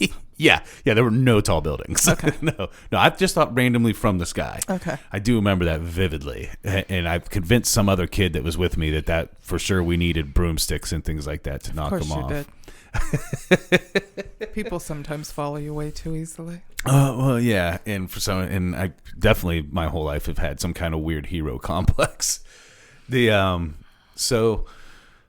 All right, so that I think that's pretty much everything I got on the U-shape house. That is where we lived when that principal died from pneumonia. That's when I got pneumonia for the first time. Mm-hmm.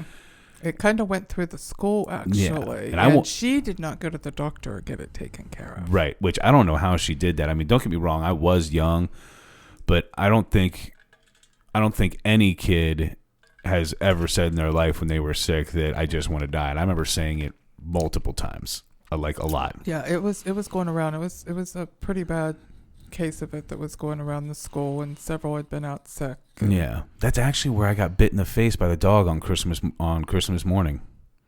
Yes. Yeah. Yes. And we had to go to the ER on Christmas morning because I didn't end up needing stitches though, did I? No, but your dad did want to kill the dog. Yeah. And the dog was gone after that. Yeah, it wasn't dead. We found it at home. And I didn't want to get rid of Aunt Pat, right? Yes. But I didn't even want to get rid of the dog. Right. How you guys convinced me was at this point before you guys got back together, Dad had married Michelle and had a baby, Jamie. And how you guys convinced me was, what if PJ or Jamie got bit by the dog? It would have been a lot worse because they were much smaller. Right. And couldn't have moved or, yeah. And that's when I decided, okay, you can get rid of the dog. Not like you guys were going to listen to me anyway, but that's when I jumped on board. Yeah. Oddly enough, since I've never wanted a baby in my life anyway. Yeah. Yeah. No babies. I hate them. Yeah. So I don't remember why we moved away from that house. And that house wasn't the one where the 7 kids lived next door, right? And they had like a junkyard basically in their backyard. Right. No. We went from there to Sacramento. Okay. Oh, actually, hold on. One more thing about that house. That is the first time I caught a baseball with one hand. I was in that house. Okay. All right. Go ahead. Right. Sorry. So we moved to Sacramento from that house. Your dad moved up there and took over the Sacramento store. We were having a lot of trouble. His friend Lenny had run it.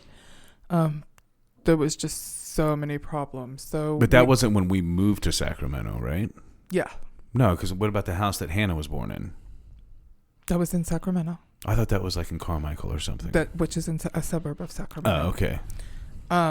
So I was now pregnant with Hannah, and we decided to move to Sacramento. We loved houses with long driveways because that one also had a long driveway. Yes, it did. It sat back. The really funny story about that is I went to see the doctor before we left, and he's like, "Oh, I'm not really sure. Your uterus seems really big," and he's going on and on and on, saying all these things. You said, "Call my uterus big" one more time. And I didn't ask any questions. I didn't say anything. It was my last visit with him. I was gonna have to go find a new doctor. When we got to Sacramento, we were like on our way out the door, and I came home and I'm telling your dad, and he's like, "So what did all that mean?" I'm like, "If you don't want to know the answer to the question, you don't answer. You don't ask the question." Yeah. Because I was pretty sure I knew what he was saying, but you're pretty sure you knew that you were pregnant. Well, no, I already knew I was pregnant, but he thought I was pregnant with twins. Oh, Jesus. Yeah. So, which is pretty sure what I thought he meant. So I didn't ask because I didn't want to know at that point. Right. Because PJ was pretty little still.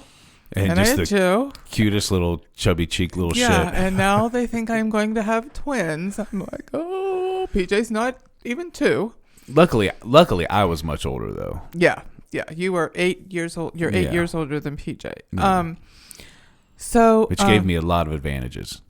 So we move. We go to Carmichael. I find this new doctor, and I go in, and he's like, "Wow, your uterus is really big. This timing isn't working out." And I finally went, "Okay, so what does all this mean?"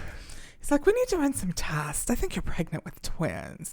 At which point, now I'm by myself because, your father, he's at work, doesn't leave work for anything. Yeah. I have PJ with me in a stroller at this appointment, which is really odd anyway.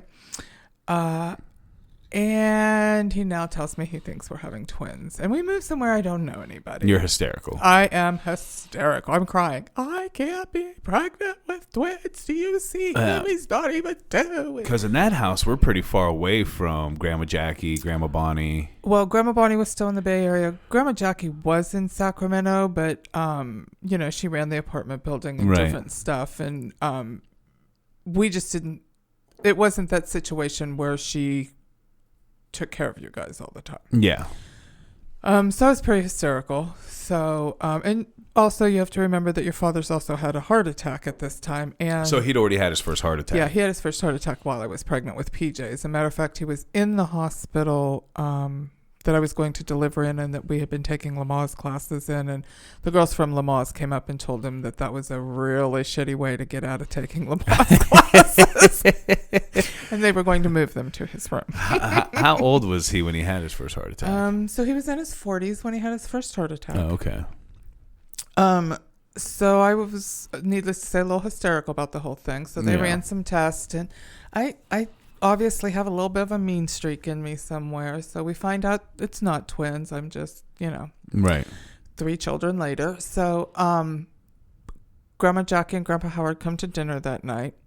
And they walk in the door, and she said, how's your doctor appointment? I said, oh, they think I'm pregnant with twins. And I turned around and went back into the kitchen to finish cooking and just left it there. I don't want to talk about it anymore. And, I already knew I wasn't, but, I was wasn't being very nice, actually. And being a little bitchy.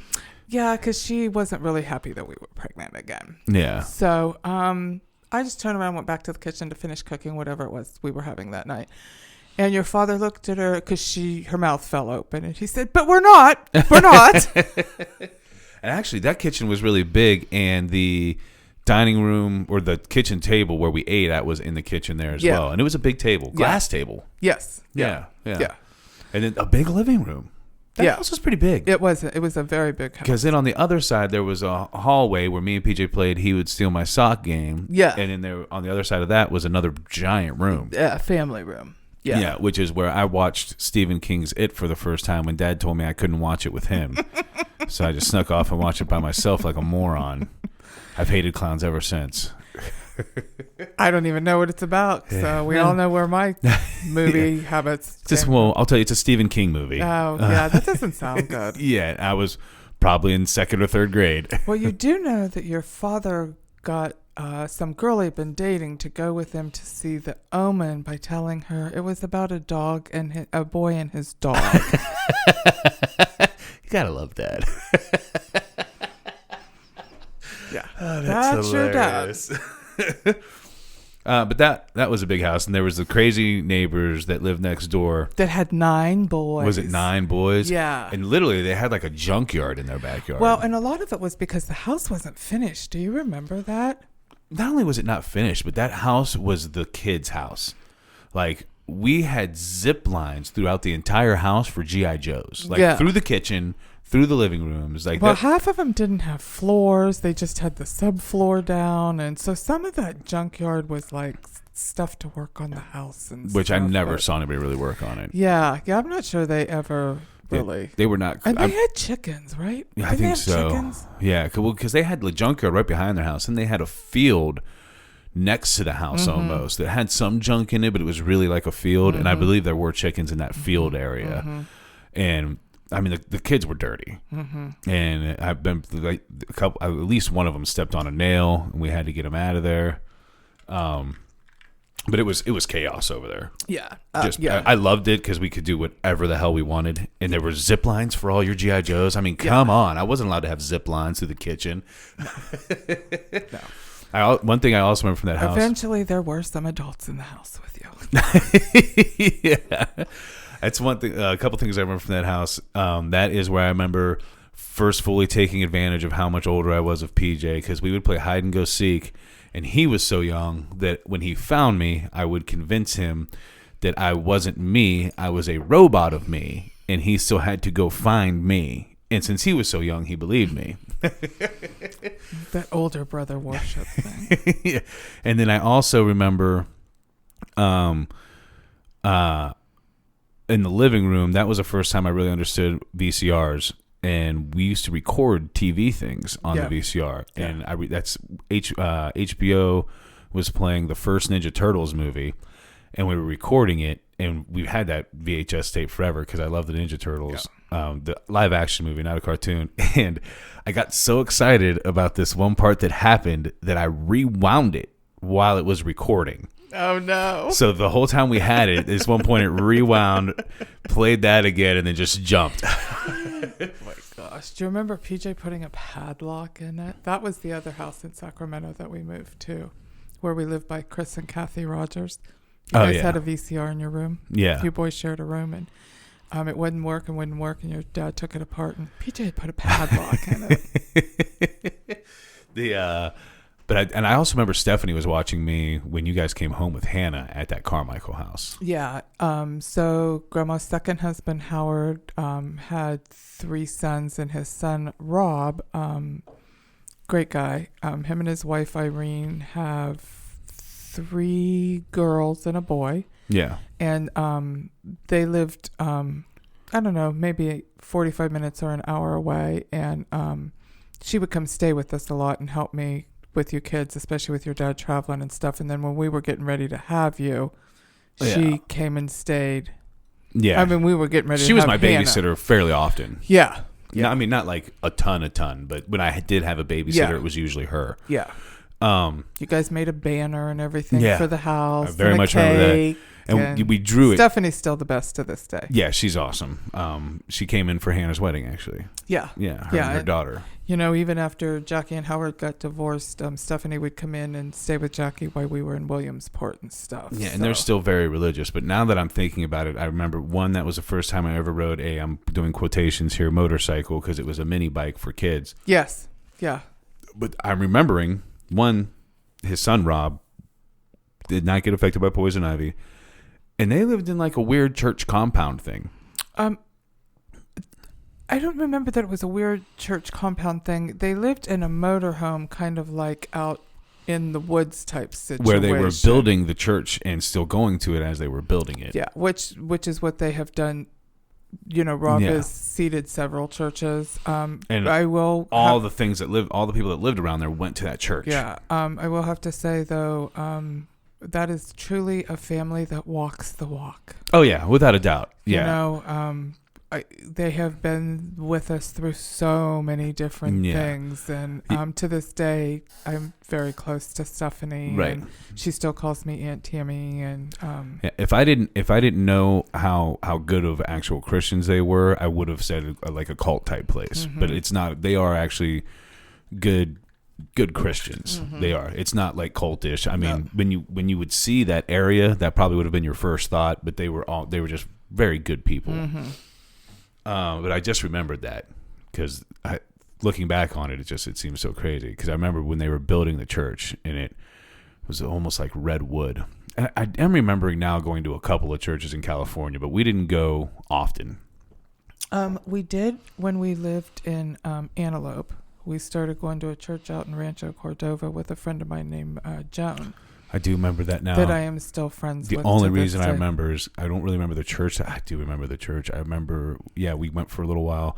I actually did go to like a Sunday school class in there. Yeah. And I do remember, but the only reason I really remembered it first was because of Rancho Cordova. Yeah. Yeah. So, but yeah, we had been there for a little while. Yeah.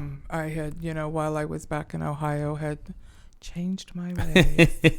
became a good little Christian girl. And I do actually say you really did, because after that, I don't remember you ever having a drink till we started going to Williamsport. And even when we did that, you would drink one night while we were there. And, it took me all of 3 drinks to be done. Through all this, at some point, Dad had started doing lapel pins for the trophy company. Yes. And that was where all the growth for the company was coming from. Yeah. And I actually want to go back to Charlie Wilson, the guy that hired Dad. He had ended, and it was his company. And he ended up loving Dad. Yes. He would go to parties at Dad's house. He would come. Treated him like a son. Yeah, he would come and pick him up on a plane and take him to Canada to go fishing. Mm-hmm. There was a Wilson Trophy in Canada, actually. Oh, okay. Mm-hmm. Man, he really started a trophy empire, didn't he? And it just loved my dad. I remember Charlie. I don't remember him well, but I remember him coming to the house. I remember seeing him. I think he usually brought some kind of gift with him. Oh, I'm sure he always did. Yeah.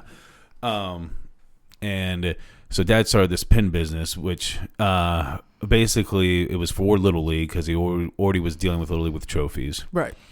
And so people will do custom pins, whatever artwork they want, and get their Little League and their district and whatever put on it and trade them with each other. But when Dad first did recognition pins for these people, and that's when he thought maybe it could be a thing.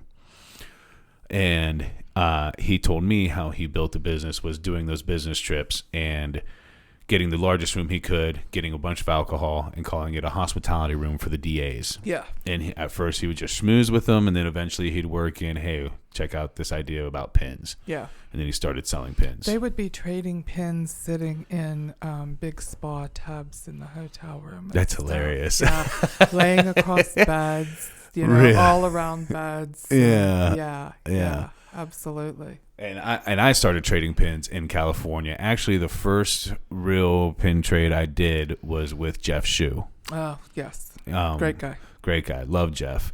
And he had this. I had a bunch of these little Indian pins. And back in the day, there was a set of pins that were all these little Indians. And I wonder if those were Indiana pins. I don't remember. I think they were California, honestly. But they all had different color headbands for their feathers and different color shield. And he had one of them, and I wanted it because I had a bunch of them, and I knew I didn't have that color. And I think it was 10 little Indians, and I had 9 Indians. And he was like, well, let me see if it's the Jeff Shue said, let me see if it's the one you need. Because I'd be surprised if it's the one you need. And it was exactly the one I needed. It was like a medium green. And he traded it to me, and that was the first time I ever did a pin trade. But it ended up blowing up, and now there's all kinds of companies that make pins. Yeah. But so at the time, there was only Sanders, and it was nowhere near as big of a thing. Right. And Dad kind of really blew it up into a thing. Yeah. With how he decided to go about it. Yeah. So he now had the most growing section of Wilson Trophy Company. And we moved to the actual Sacramento house, which was like a cookie cutter house. Right. Every fourth house was the same. Was it 4 houses? Flipped in a different direction. In that particular subdivision, it was every 4 houses. And the 4th house would be the same as the first house, but it was flipped in the other direction. Yeah. And they were all really close together. Yes. Postage size lots. Yeah. You mowed in two sweeps. Yeah, and the joke was always you could reach out your window and hand your neighbor something through their window. Oh, eggs. The things that could break so easily. You could hand them to your neighbor without breaking. So in that Sacramento house, that's where I literally actually roamed the neighborhood and when we first moved in and was asking people if they had kids I could play with. Yes, you didn't hear anybody outside playing, so you felt the need to roam the neighborhood and knock on doors, which we found out later. Which we knew you were out. It was a smaller neighborhood. Yeah. It was like 2 or 3 blocks. Yeah, we knew you were out. We didn't know you were knocking on doors till the neighbor told us later. He came up and knocked on my door and said, "Do you have any kids I can play with?" Listen, I was used to being the new kid. We moved around a lot. I'm thinking, when did we move there? How old was I when we moved there, do you think? Well, I'd already had Hannah. So you had to have been probably 9. Probably 9. And I bet you I could probably think of at least 7 different places that I lived. We moved around a lot. So the cookie cutters in Roman, and that is where we found our favorite pizza. Probably still to this day was Mountain Mike's. Mountain Mike's Pizza. And I didn't remember the name of it till you brought it up the other night, but oh yeah. Yeah, I loved it. We would go there. They had arcade games, and they were like decent sized restaurants actually, but all pizza and just. How I remember pizza places being, you always had an arcade area for the kids to play, and it was a fun place, great pizza. And you didn't remember this, and I wish I could remember their name, but there was an Indian family that lived in our neighborhood on one of those blocks, and I'm pretty sure they owned one, because then we ended up going to the one he owned instead of going to the one we used to go to. But there, I mean, constantly ended up being a great neighborhood, played with lots of kids. We always played football on the street. There was a tomboy down the street, actually. Jenny. And she was the first person that I think I ever had a sleepover with. And we made sure we had a really long talk for kids that didn't understand what you guys were talking about, because we were too young. And she had like a little beagle too, didn't she? Yeah.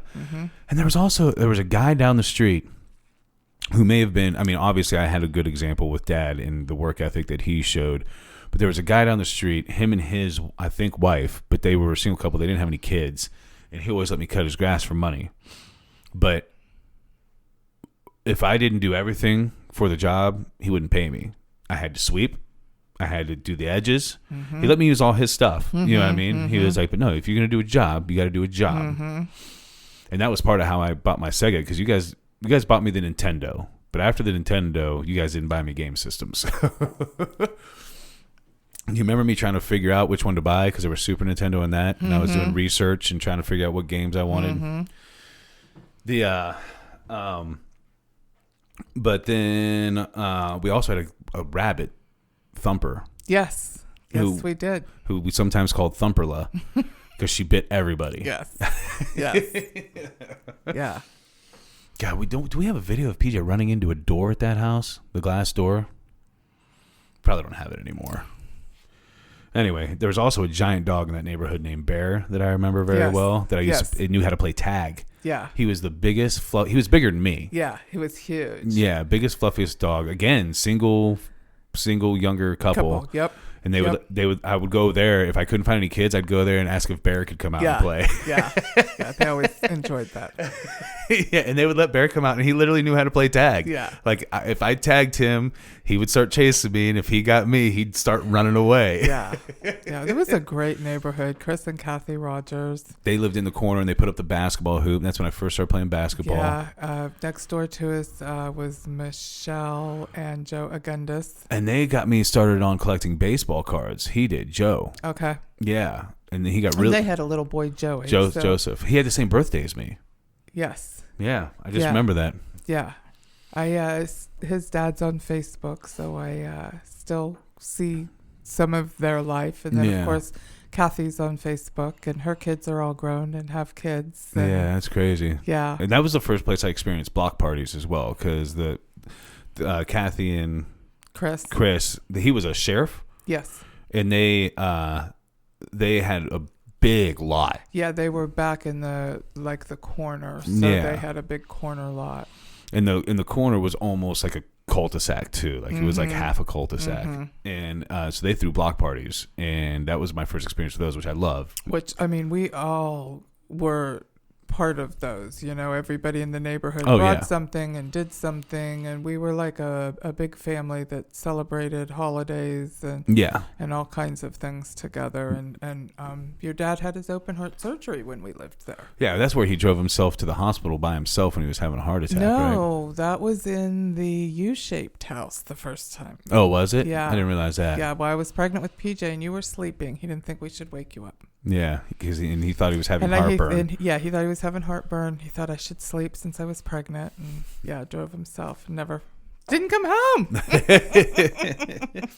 But I did love that neighborhood. And then that guy with the eye patch moved in, Jim Rice.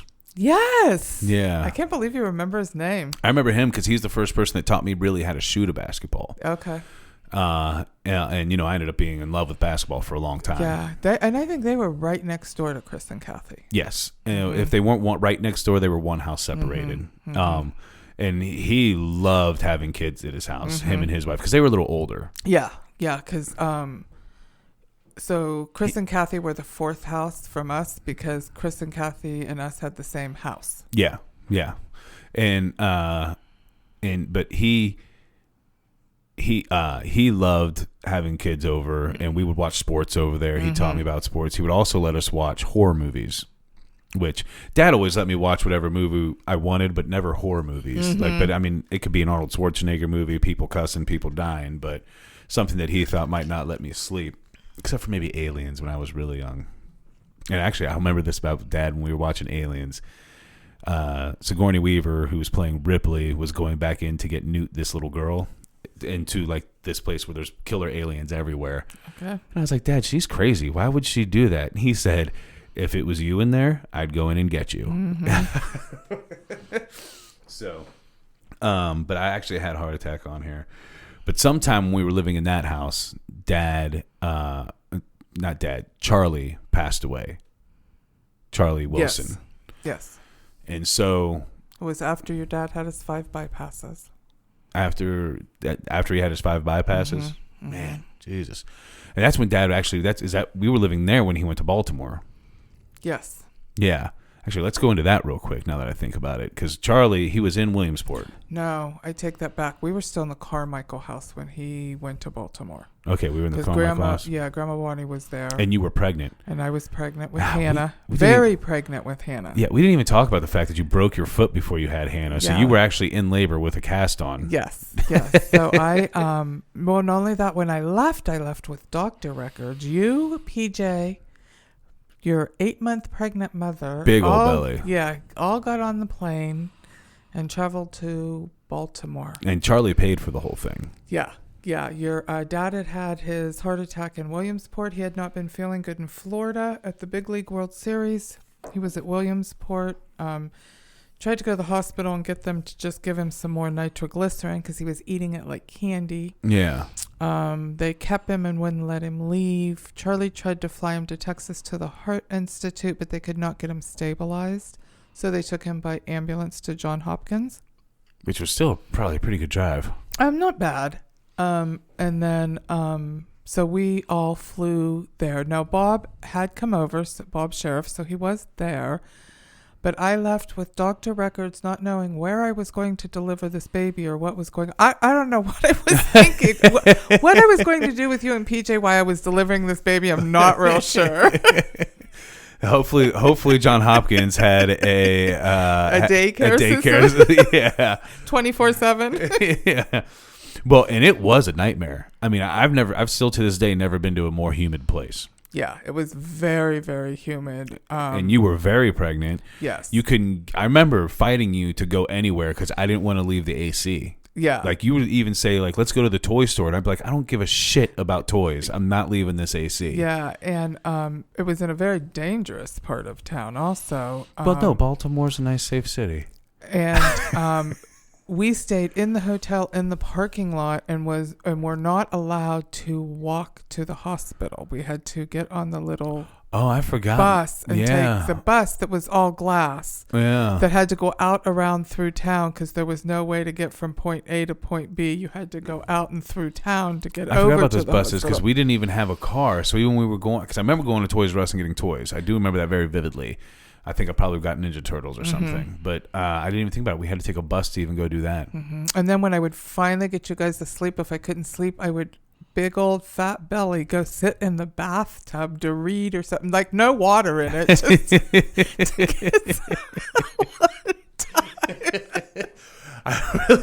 I know your intention was that you loved Dad, so you wanted to be there, but you really did not think it through at all. No, not at all. Not at all. But you know what? It would have been a nightmare if things went south.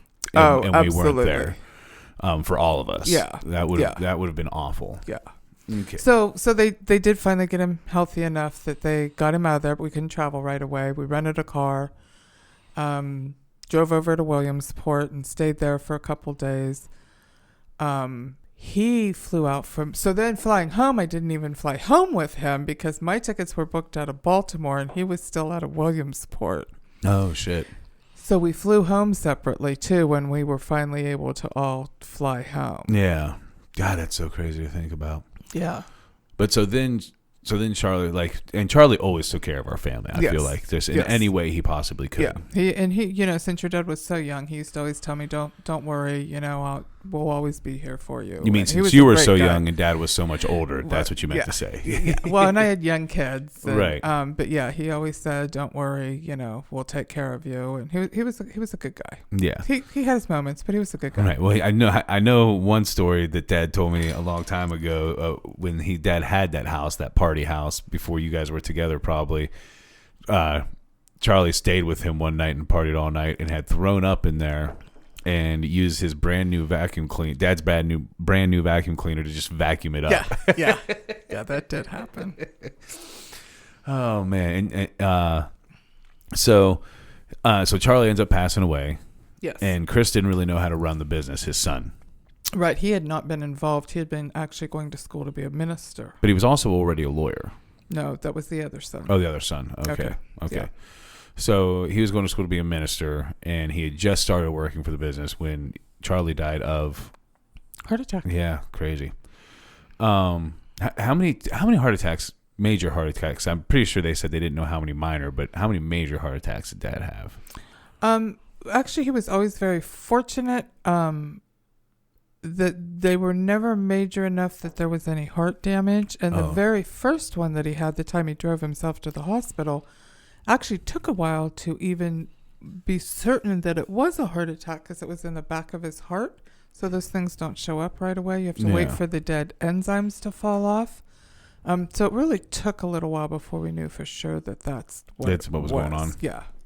I mean, all the signs pointed there. They kept him. They were sure that's what it was. But for it to actually show up to make, the real diagnosis, it took a little bit for it to show up. No. So he passed away, and Chris and Charlie's wife Dee basically asked Dad to move to the main store and help out. And Dad moved the pin part with him. Yes. And actually, Victor, who was with us in California, Dad's main artist, also moved. Yes. And he was, as time went on, Victor always became kind of like an older brother to me and PJ. Well, even when we were in Sacramento, Victor and his girlfriend would babysit, or Gerald and Michelle babysat a lot too. Actually, Gerald, especially during the summer when Dad would travel all the time, because Gerald didn't. And the funny part is, Gerald, I think Dad fired Gerald at one point. He did. And he came back and worked for him. Well, the only reason he came back was Michelle begged for his job back, and Michelle was always a very good employee. That's how he got there to begin with, was Michelle. But then Gerald ended up being a good employee. Yes. And runs the company well now. Yeah. I think, does he have the only Wilson left? No, Chris has one in Texas. He has the Fort Worth office. But I love obviously always Victor. I always will love Victor, but I don't know Gerald as well now, but I loved Gerald and Michelle. But I mean, Gerald would take me to batting cages. Yeah. Gerald would do all kinds of different stuff with me. And his son has the same birthday as me. Yes, Tyler. Tyler looks exactly like Gerald. Does he? Yeah. But they were just always the best people. Yeah. Truthfully, I had one of my first beers with Gerald. Okay. Him and Victor. I was in high school. Oh, I guess that makes me feel better. Well, you already know I drank in high school, so no, it wasn't one of my first beers. That's a lie. I had already had beer at that point. So we moved to St. Louis, and he's helping, and he took the pin business with him. Victor came with us. His girlfriend at the time came with us, but she ended up going back, didn't she? I don't know that she came or if he came by himself, because that's where he met Deb, his wife, and got married. I do know that, but Dana was the girlfriend's name, right? Mm-hmm. She at least visited in St. Louis, because I remember her, because we had that pool table downstairs. I remember her being there. Mm-hmm. But that house was awesome, and again, a great sense of community in that neighborhood. Yeah, we moved into another smaller neighborhood. Yeah. And people used to always laugh. All cul-de-sacs. Yeah, people used to always laugh because your dad picked that house out by himself. I stayed in California. Charlie said we could both. Chris had said we could both fly in. I said it's way too much trouble with 3 kids. Yeah. Getting somebody to come stay with them. Just go. So he videotaped it with one of those old big video cameras. Yeah. And next day aired me the video so I could watch it. But yeah, people always say, I can't believe you just let him go off and pick a house. I'm like, he's probably got better taste than I do when it comes to house. He wants more out of it than I do. Right. I have very few requirements. He has way more requirements than I do. Yeah. If anything, you might have got him to spend less money. Yeah. Yeah. So, but the thing is, moving from California to there, no matter what it was, we thought we were getting a great, and as it was, we did overpay for that house, but we thought we were getting such a great deal. Thought you were getting a great deal. And like, what, with all this yard? I remember when Dad got his first riding lawnmower, and then I also remember when I wrecked it. Okay, it was only a quarter of an acre. There really was no need for the riding lawnmower, but your dad was so happy with that lawnmower. And he was so happy just because he had a yard he could cut. Mm-hmm. For our last yard in California, you really only needed a weed whacker. Yeah, yeah. And why we were in California and he was so bad, I was mowing it and the neighbor Joe was mowing it. Leonard was mowing it. And he would just mumble, cuss, and carry on the whole 5 minutes it took whoever to mow it was mowing it. And our yard and Leonard's yard, it connected. Right. So really, it was no big deal for him to take 3 extra swipes to do our front yard. Right. And then a lot of times I would do the backyard, but his heart was so bad at that point that he couldn't push the mower. But so I do remember it took me forever to get him to let me use that riding lawnmower, and there was that swing set on the side of the house, and I pulled it right up on one of those poles, like almost immediately. He put me on it one time. He was going to go to China and he was going to be gone for 2 weeks. Yeah. The lawn needed mowed, and he put me on it. And remember that backyard had that hill that you guys used to sled down all and the we time? Could go all the way through like 5 yards. Yeah. So he puts me on it and I'm going this way. So the mower's like tilted. I get to, and it's really loud. Yeah. And I get to the end of the thing and I'm screaming, shut this thing off. Get me off of it. Like, I didn't care if we had to pay somebody. I didn't care if the grass was 2 foot long when he came home. But I was not getting, and at that point we didn't even have a push mower because he was just so happy about his riding mower.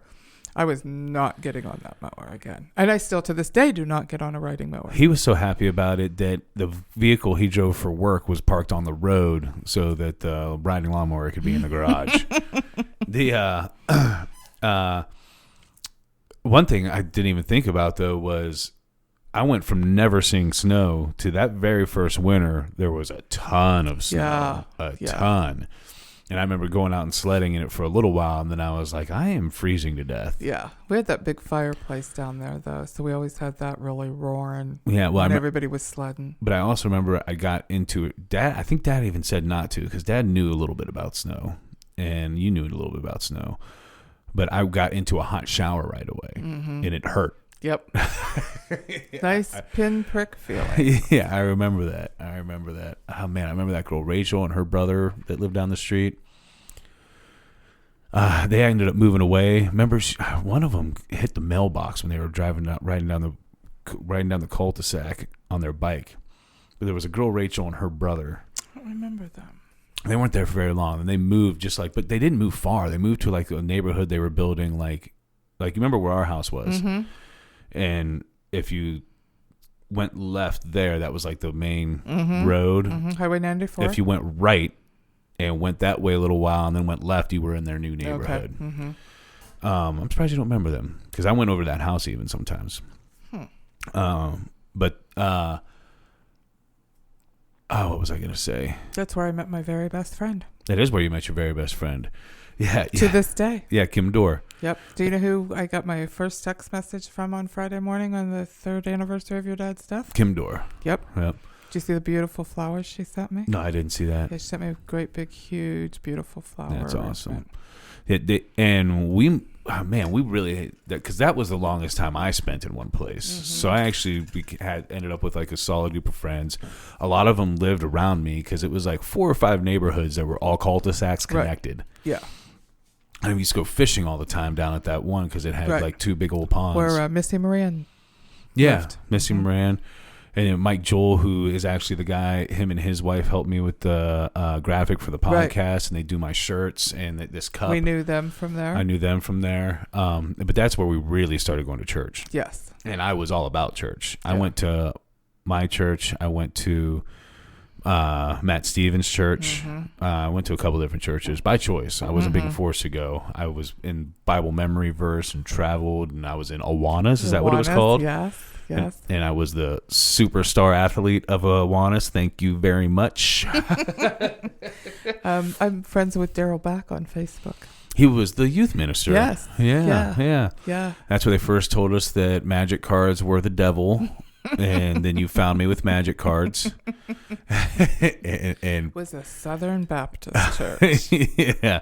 And they would also told us how a lot of the Christian rock groups, they were telling us about how people died from choking on their own puke. And that's what it said in the Bible. If you were of Satan, you would die on your own puke. And they said if you...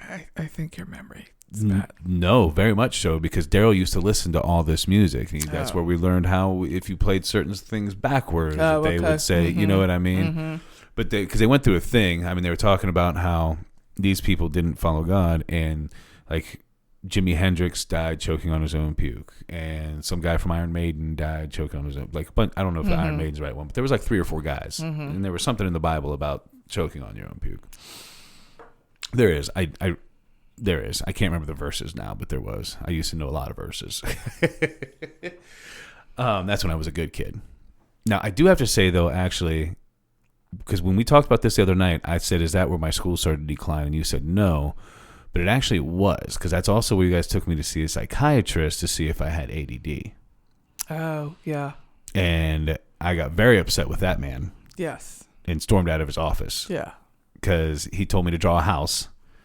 So I drew a house, and he told me something else. And then because I didn't draw my whole family, he decided that I didn't like my brother and sister. Yeah. And I stormed out of his office, basically calling the guy a quack and saying we needed to leave. Yes, I do remember that. Yes. Yeah. So we never found out if I had ADD because he does. Because I was so mad at this man that I was, even though I was young, I thought I was going to fight him. He does. So then also in there, first of all, that street was called Crestview Drive when we moved to St. Louis. Yeah, because we lived on Crest Line here, which so I always that thought was Crestview. weird. Just we had the 2 crests. Yeah. Those schools were crazy, and I remember I got in a lot of trouble in school in St. Louis. I got in fights all the time. There for a while in 5th grade, I wasn't allowed to go to recess anymore. I had to read to the kindergartners during recess. And I always got in this fight with this neighborhood kid. He didn't live like right on our street, but Brad. I always got in a fight with him, and I broke his collarbone playing football. You don't remember that? Did he live in that cul-de-sac down? Yeah. Wasn't there a brother named Tim too? Maybe. Yeah, I think he did have like a really like not so good older brother, if I remember correct. I don't think they were the best of influences. Let's just put it that way. No. Bob Graw was probably my best friend at that point in time when I first moved there, who wasn't a good influence on me either. That was definitely the first time I got introduced to a certain illegal plant was from Bob Graw. Perfect. And I let you go to Indiana to visit him. No, that was Bo.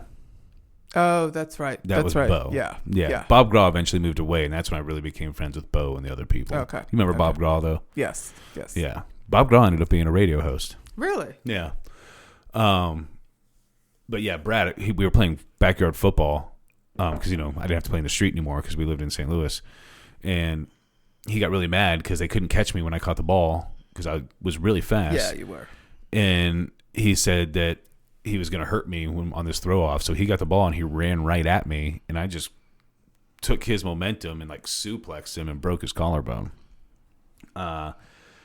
Really, yeah. I did not raise my children this way. That was just football. That was an accident. I didn't mean to break his collarbone. But that is where I first started I can't say first started fighting, but things got a little bit more hectic. I hit a kid in the middle of class with my book because I was getting the MC Hammer jokes. So I put out the social studies book and whacked him. Actually, there was a kid. Do you remember TJ Nunley?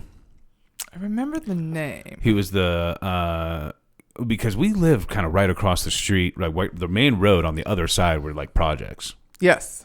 Down further, though. Yeah. Like down at the beginning of the street. Yeah, and TJ Nunley lived there, and he stole the go-kart at one point in time. Yes. So he came over and stole the go-kart, and we were never friends again after that. But when he first, because he moved there, when I first got to Central Elementary School, he wasn't there. And when he got there, at first we fought all the time. And then we became friends, and we decided on April Fool's Day to play an April Fool's joke on the teacher, since they knew us for fighting so much. So when we were getting walked back from, we're in 5th grade, and we decided to do this. I remember this. We walked into class, and me and TJ just started fake fighting. And this girl, Natalie, ran out and was like, Mrs. Lay, you got to get in here. TJ and David are fighting again. And she was talking to the principal. And they came running in. And they were like, and Miss Lay goes, boys. And we were just like, April Fools. And they actually both laughed and ran out. I'm surprised we didn't get in trouble, though, because we got in trouble for fighting all the time. Mm-hmm. Like I said, eventually, at one point, I wasn't allowed to go to recess anymore. Oh, man. But and then we also had block parties there. Yes. And I always bring up block parties because I miss them. I think that sense of neighborhood almost gives you like a tribe. Yes. And I think that is just so good for people. Yeah. And now you may not even talk to your neighbors. Right. Mary and Tim Telemanchuk. Yeah. Lived behind us. Paul was PJ's best friend. Their daughter, Sarah. I actually called, I actually was talking about how, I couldn't remember if we convinced PJ and Hannah that he was still real after this, but when John was playing Santa Claus at the Christmas party we threw at the house, Sarah Telemanchuk told all the kids that Santa wasn't real. Ah. And so I may have called her a little bitch. No.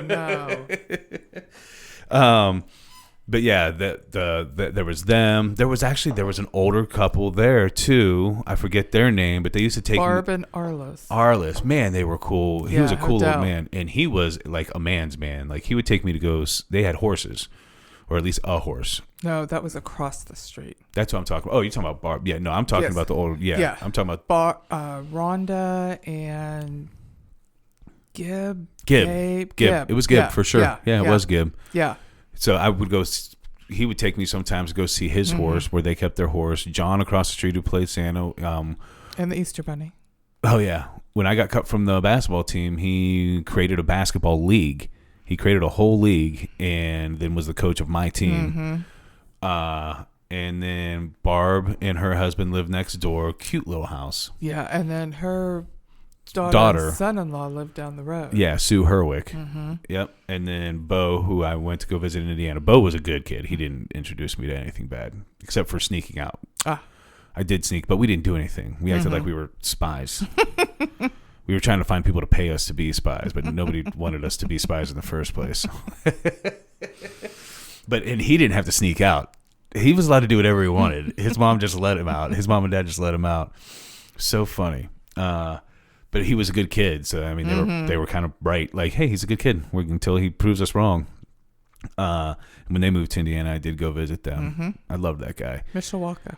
It was really funny because you ended up being on the news. Did I? Yeah, I don't know. If in Mishawaka? Yeah, like I don't know if you were skating ice skating someplace or what was going on, but we had a really good friend and client, Peggy, that lived there. She's like, I saw David on the news. Yeah. I'm like, yeah, he's there visiting a friend of his that moved there. That's hilarious. Yeah. And we did know, and we were really close with all the clients all over at that point because we were actually going to Williamsport for the Little League World Series then. Yes. So we all Dad's clients became like friends while we were there. Yeah. Like friends of the family. Like family, really. Yeah. We saw them at least once a year, if not twice a year, because we'd go to Taylor, and Taylor was much bigger back then. And then... So we're in St. Louis, and we started going to Williamsport block parties. I love block parties. We literally for every holiday, people would get together. Yep. 4th of July was always my favorite because we'd go to that one cul-de-sac right around the other corner. And Sarah and Nathan lived down there. Yeah. And then we also... Which I'm friends with them on Facebook, too. That's where Hannah used to eat 2 dinners. was at Barb and Arliss's. Yeah, Yes, because next they door. live right next door. Yes, and their little grandson Corey. She kept Corey while Barb and Sue were working. While Sue and Ronnie were working, and Corey and Hannah were the same age. Yeah, and she kept getting chubbier and chubbier. And nobody could figure out why. And then we realized that she was eating dinner with them and then eating dinner with us, Yes. or vice versa. Yes, no, it was always them first. Barb was the good wife who had dinner on the table at 5, and he got home early. Whereas your dad, we never really Knew when he was going to Yeah. come home. He was Yeah. working like a crazy person. Mhm. He worked so much. He missed most of my birthdays because July was crazy busy for the business. Well, he had to and take he was business usually trips. traveled That's what I somewhere mean. for a ball tournament. Yeah. He was usually out of town. But then actually, Barb also saved my life one time. Is that all people Not do? Barb, Is save your... Sue. Oh. Sue saved my life Yes, one time. yes, she did. She did, of your own making. Who was trying to kill me?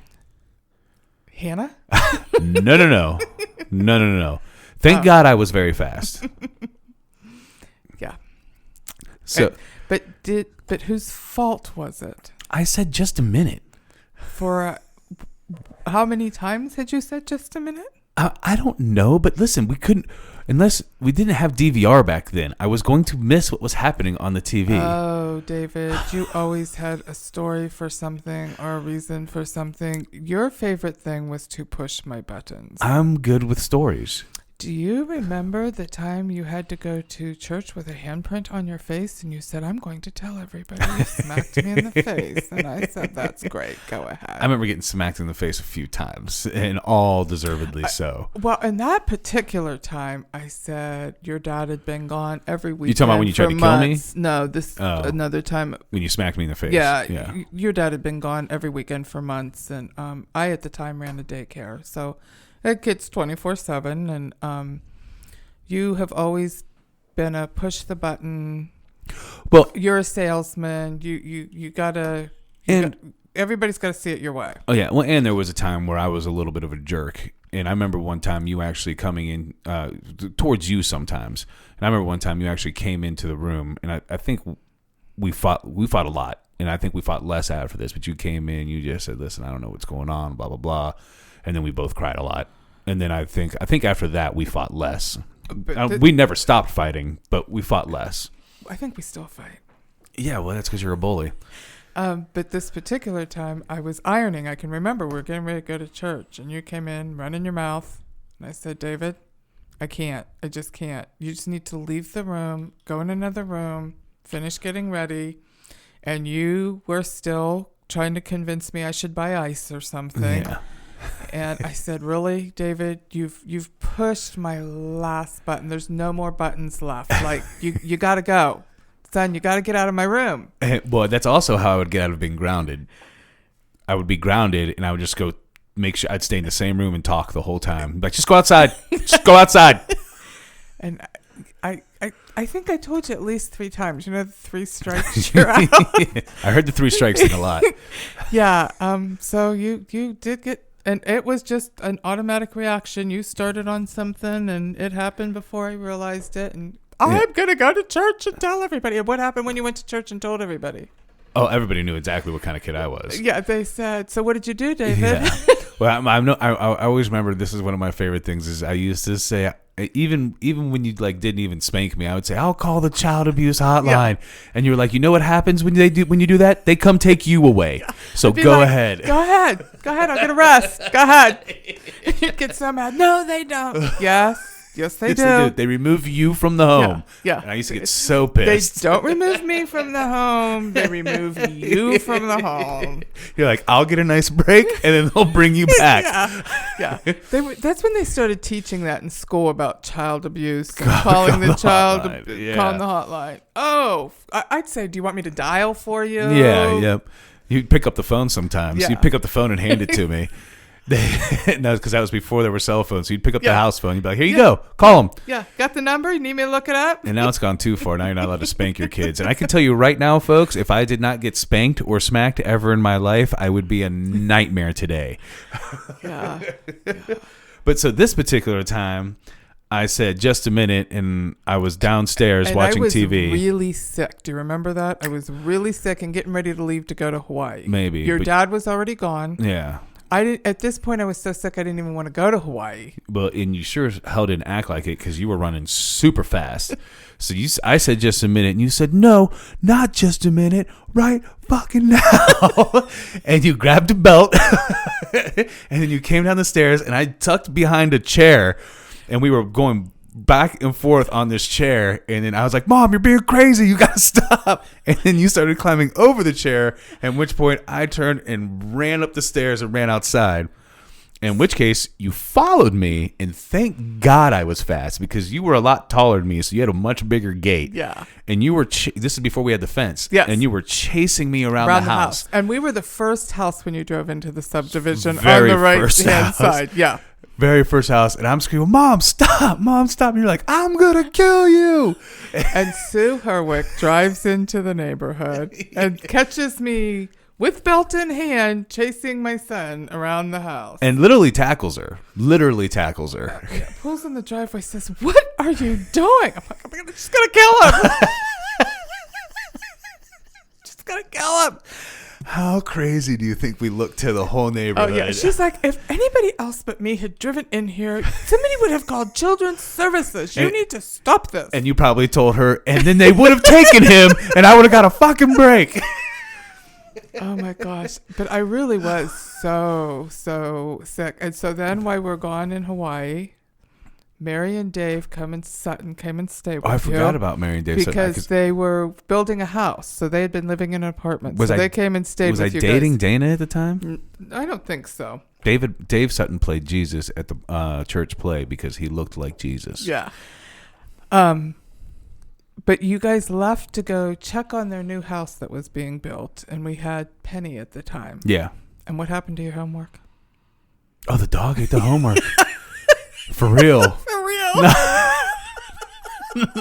Not a joke. Not a joke. And I don't think the teacher believed me. I think Mary wrote a note. Oh, did she? Yeah. Okay. Yeah. So, because we had this, that was the other problem. We had this trip planned to go to Hawaii. And Grandma Jerry was supposed to come stay with you guys. Because we didn't live there very long, really. But we were involved at Mid Rivers. What, live at the church for very long? Live at the house for very long? Yeah, yeah. We weren't in You mean Missouri when we that first long got there? when I left to go to Hawaii. Okay.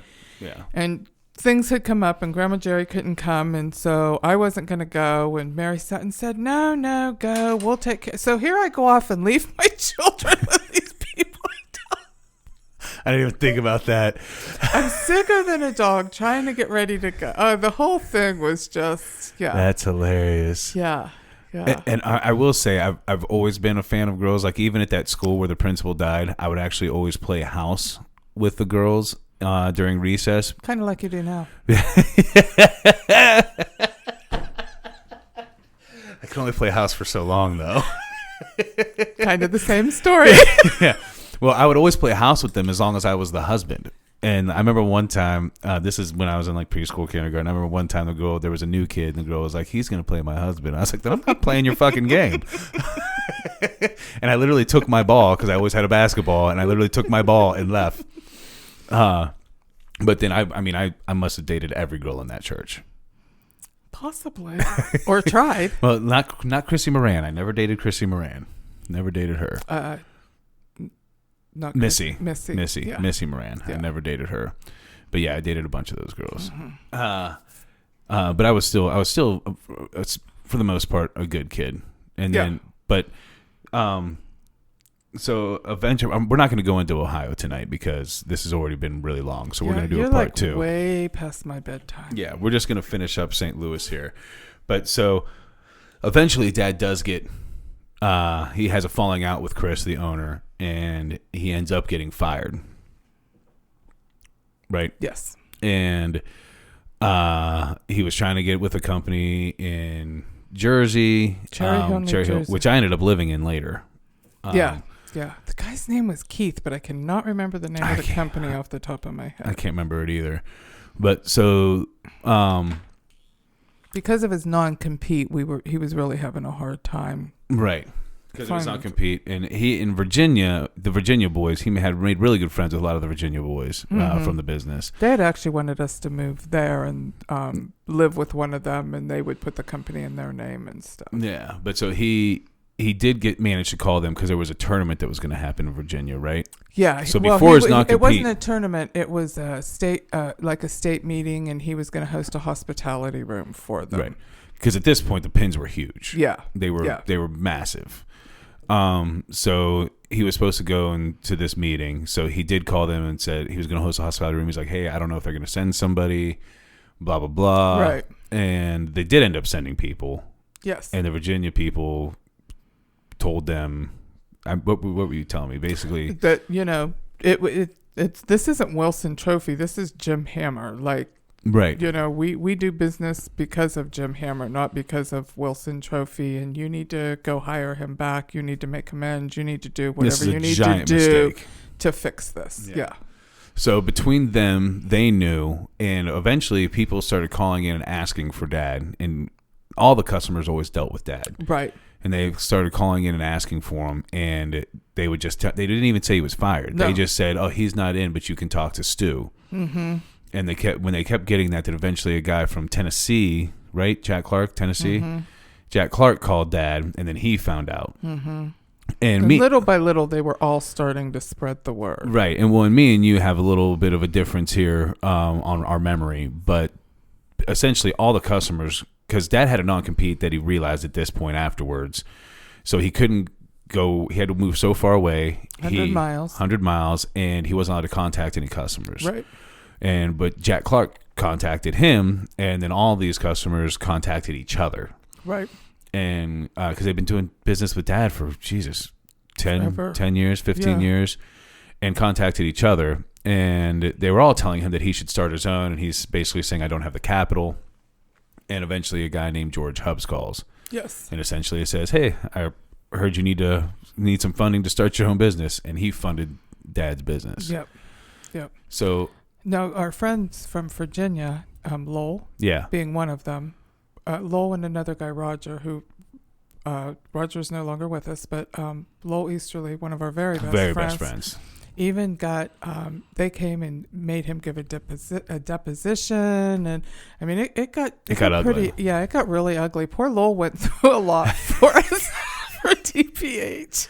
Well, and with Williamsport, which we'll talk more about Williamsport in the next podcast too, instead of this one. But and with Williamsport, I mean, those Virginia guys actually literally worked. Yes. When they came down there, they would help us work the room. Yeah, we'd have never made it without them. Yeah, but in so many ways. Oh yeah, but it is hilarious how much, because eventually they must have realized how bad it was going to be if Dad went somewhere else or started his own company. Because I do remember having to go through a bunch of different court processes. Yeah. Every time the fax machine would ring at night, because it was right underneath our bedroom when we moved to Ohio. And internet wasn't really a big thing at this point. No, I would hear it in my sleep. It would wake me up, and I would be absolutely sick because I just, instead of thinking it was from China. Yeah, instead of thinking, especially since it was the middle of the night and China's exactly 12 hours ahead of us, instead of, my brain knowing that it's China, right. I would automatically assume that it was something else coming through from Wilson that they were suing us. I think we went through 2 for sure, maybe 3 lawsuits with them. Yeah. And then, but so eventually, because of George Hubbs and because of the customers, they literally started Dad's business, the family business, DPH, because of just their love for Dad and spreading the word, and literally one of them funding him at the start. And but so we decided we're not gonna go into the Ohio story, but we did decide we were gonna move back here to Steubenville, Wintersville, Ohio. And at first me and Dad moved into Grandma's basement.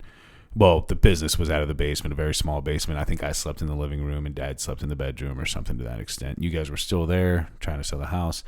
But before that, when we were packing up and everything, I decided to sneak out one last time with a couple of my friends who were spending the night. And literally all we did... Well, you had come home to travel back with me. You came home to make the drive with me, so I didn't have to make the drive by with yourself, the 2 little just the 2 kids. Yeah, and the the 2 dogs. Yeah. Just one dog at that point? One dog Penny. at that Yeah. point. We didn't have Molly at that point? Mm-mm. I think we did. Mm-mm. We definitely did.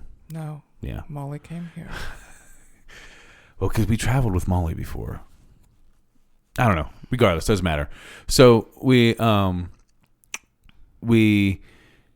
I came home and I had a couple friends come stay the night because it was going to be like the last. Right. And we snuck out and went to the gas station, which was a little bit away. I mean, it wasn't crazy far, but it might have been close to a mile. No, I don't think it was quite that far. It's Like just half down a at mile. the end of the road, so it wasn't that far. I mean, we had to walk past like 2 or 3 subdivisions. Two. Two? Ours and the ones the Morans lived in, Okay. and then the Projects on the one side. Yeah. Yeah. But we just went there and we got food because there was really nothing in the house because we were moving. Right. So we just went there and got food and like sodas, and we're walking back, and the cops. Well, actually, I think we walked at a Quick Trip, and the cops picked us up. yeah And had to call you. yeah. So the first time I ever got in trouble with the cops, at least it wasn't a big deal. But so we end up moving to Ohio, but that is where we're going to cut off. We'll have to do a part 2 because this is already, I think, going to be over 2 hours actually. Oh my gosh. Yeah, And it's and way past my bedtime. yeah, she's been stretching over there, so we're gonna call it a night. And the next time we talk, there will be we'll be talking about my complete demise of school and partying and getting arrested. But also some good stuff. But I'm sure everybody wants to hear about my stupidity when I was in high school. And my gray hair. Yeah. If I wasn't so blonde, I'd be really gray. Right. And if I wasn't so, oh no, I'm bald. That's all there is to it. But thank you for doing this, Ma. I know this was long. I know this is much later than you normally stay up, but I really appreciate it. And you know I don't like talking in the microphone. No, but admit it, you had fun. It's been good so far. It's been good. Yeah. All right. Well, I love you, Mom. Thanks again. Thanks, Dave. All right. Bye. Gathering of Fools. We're out.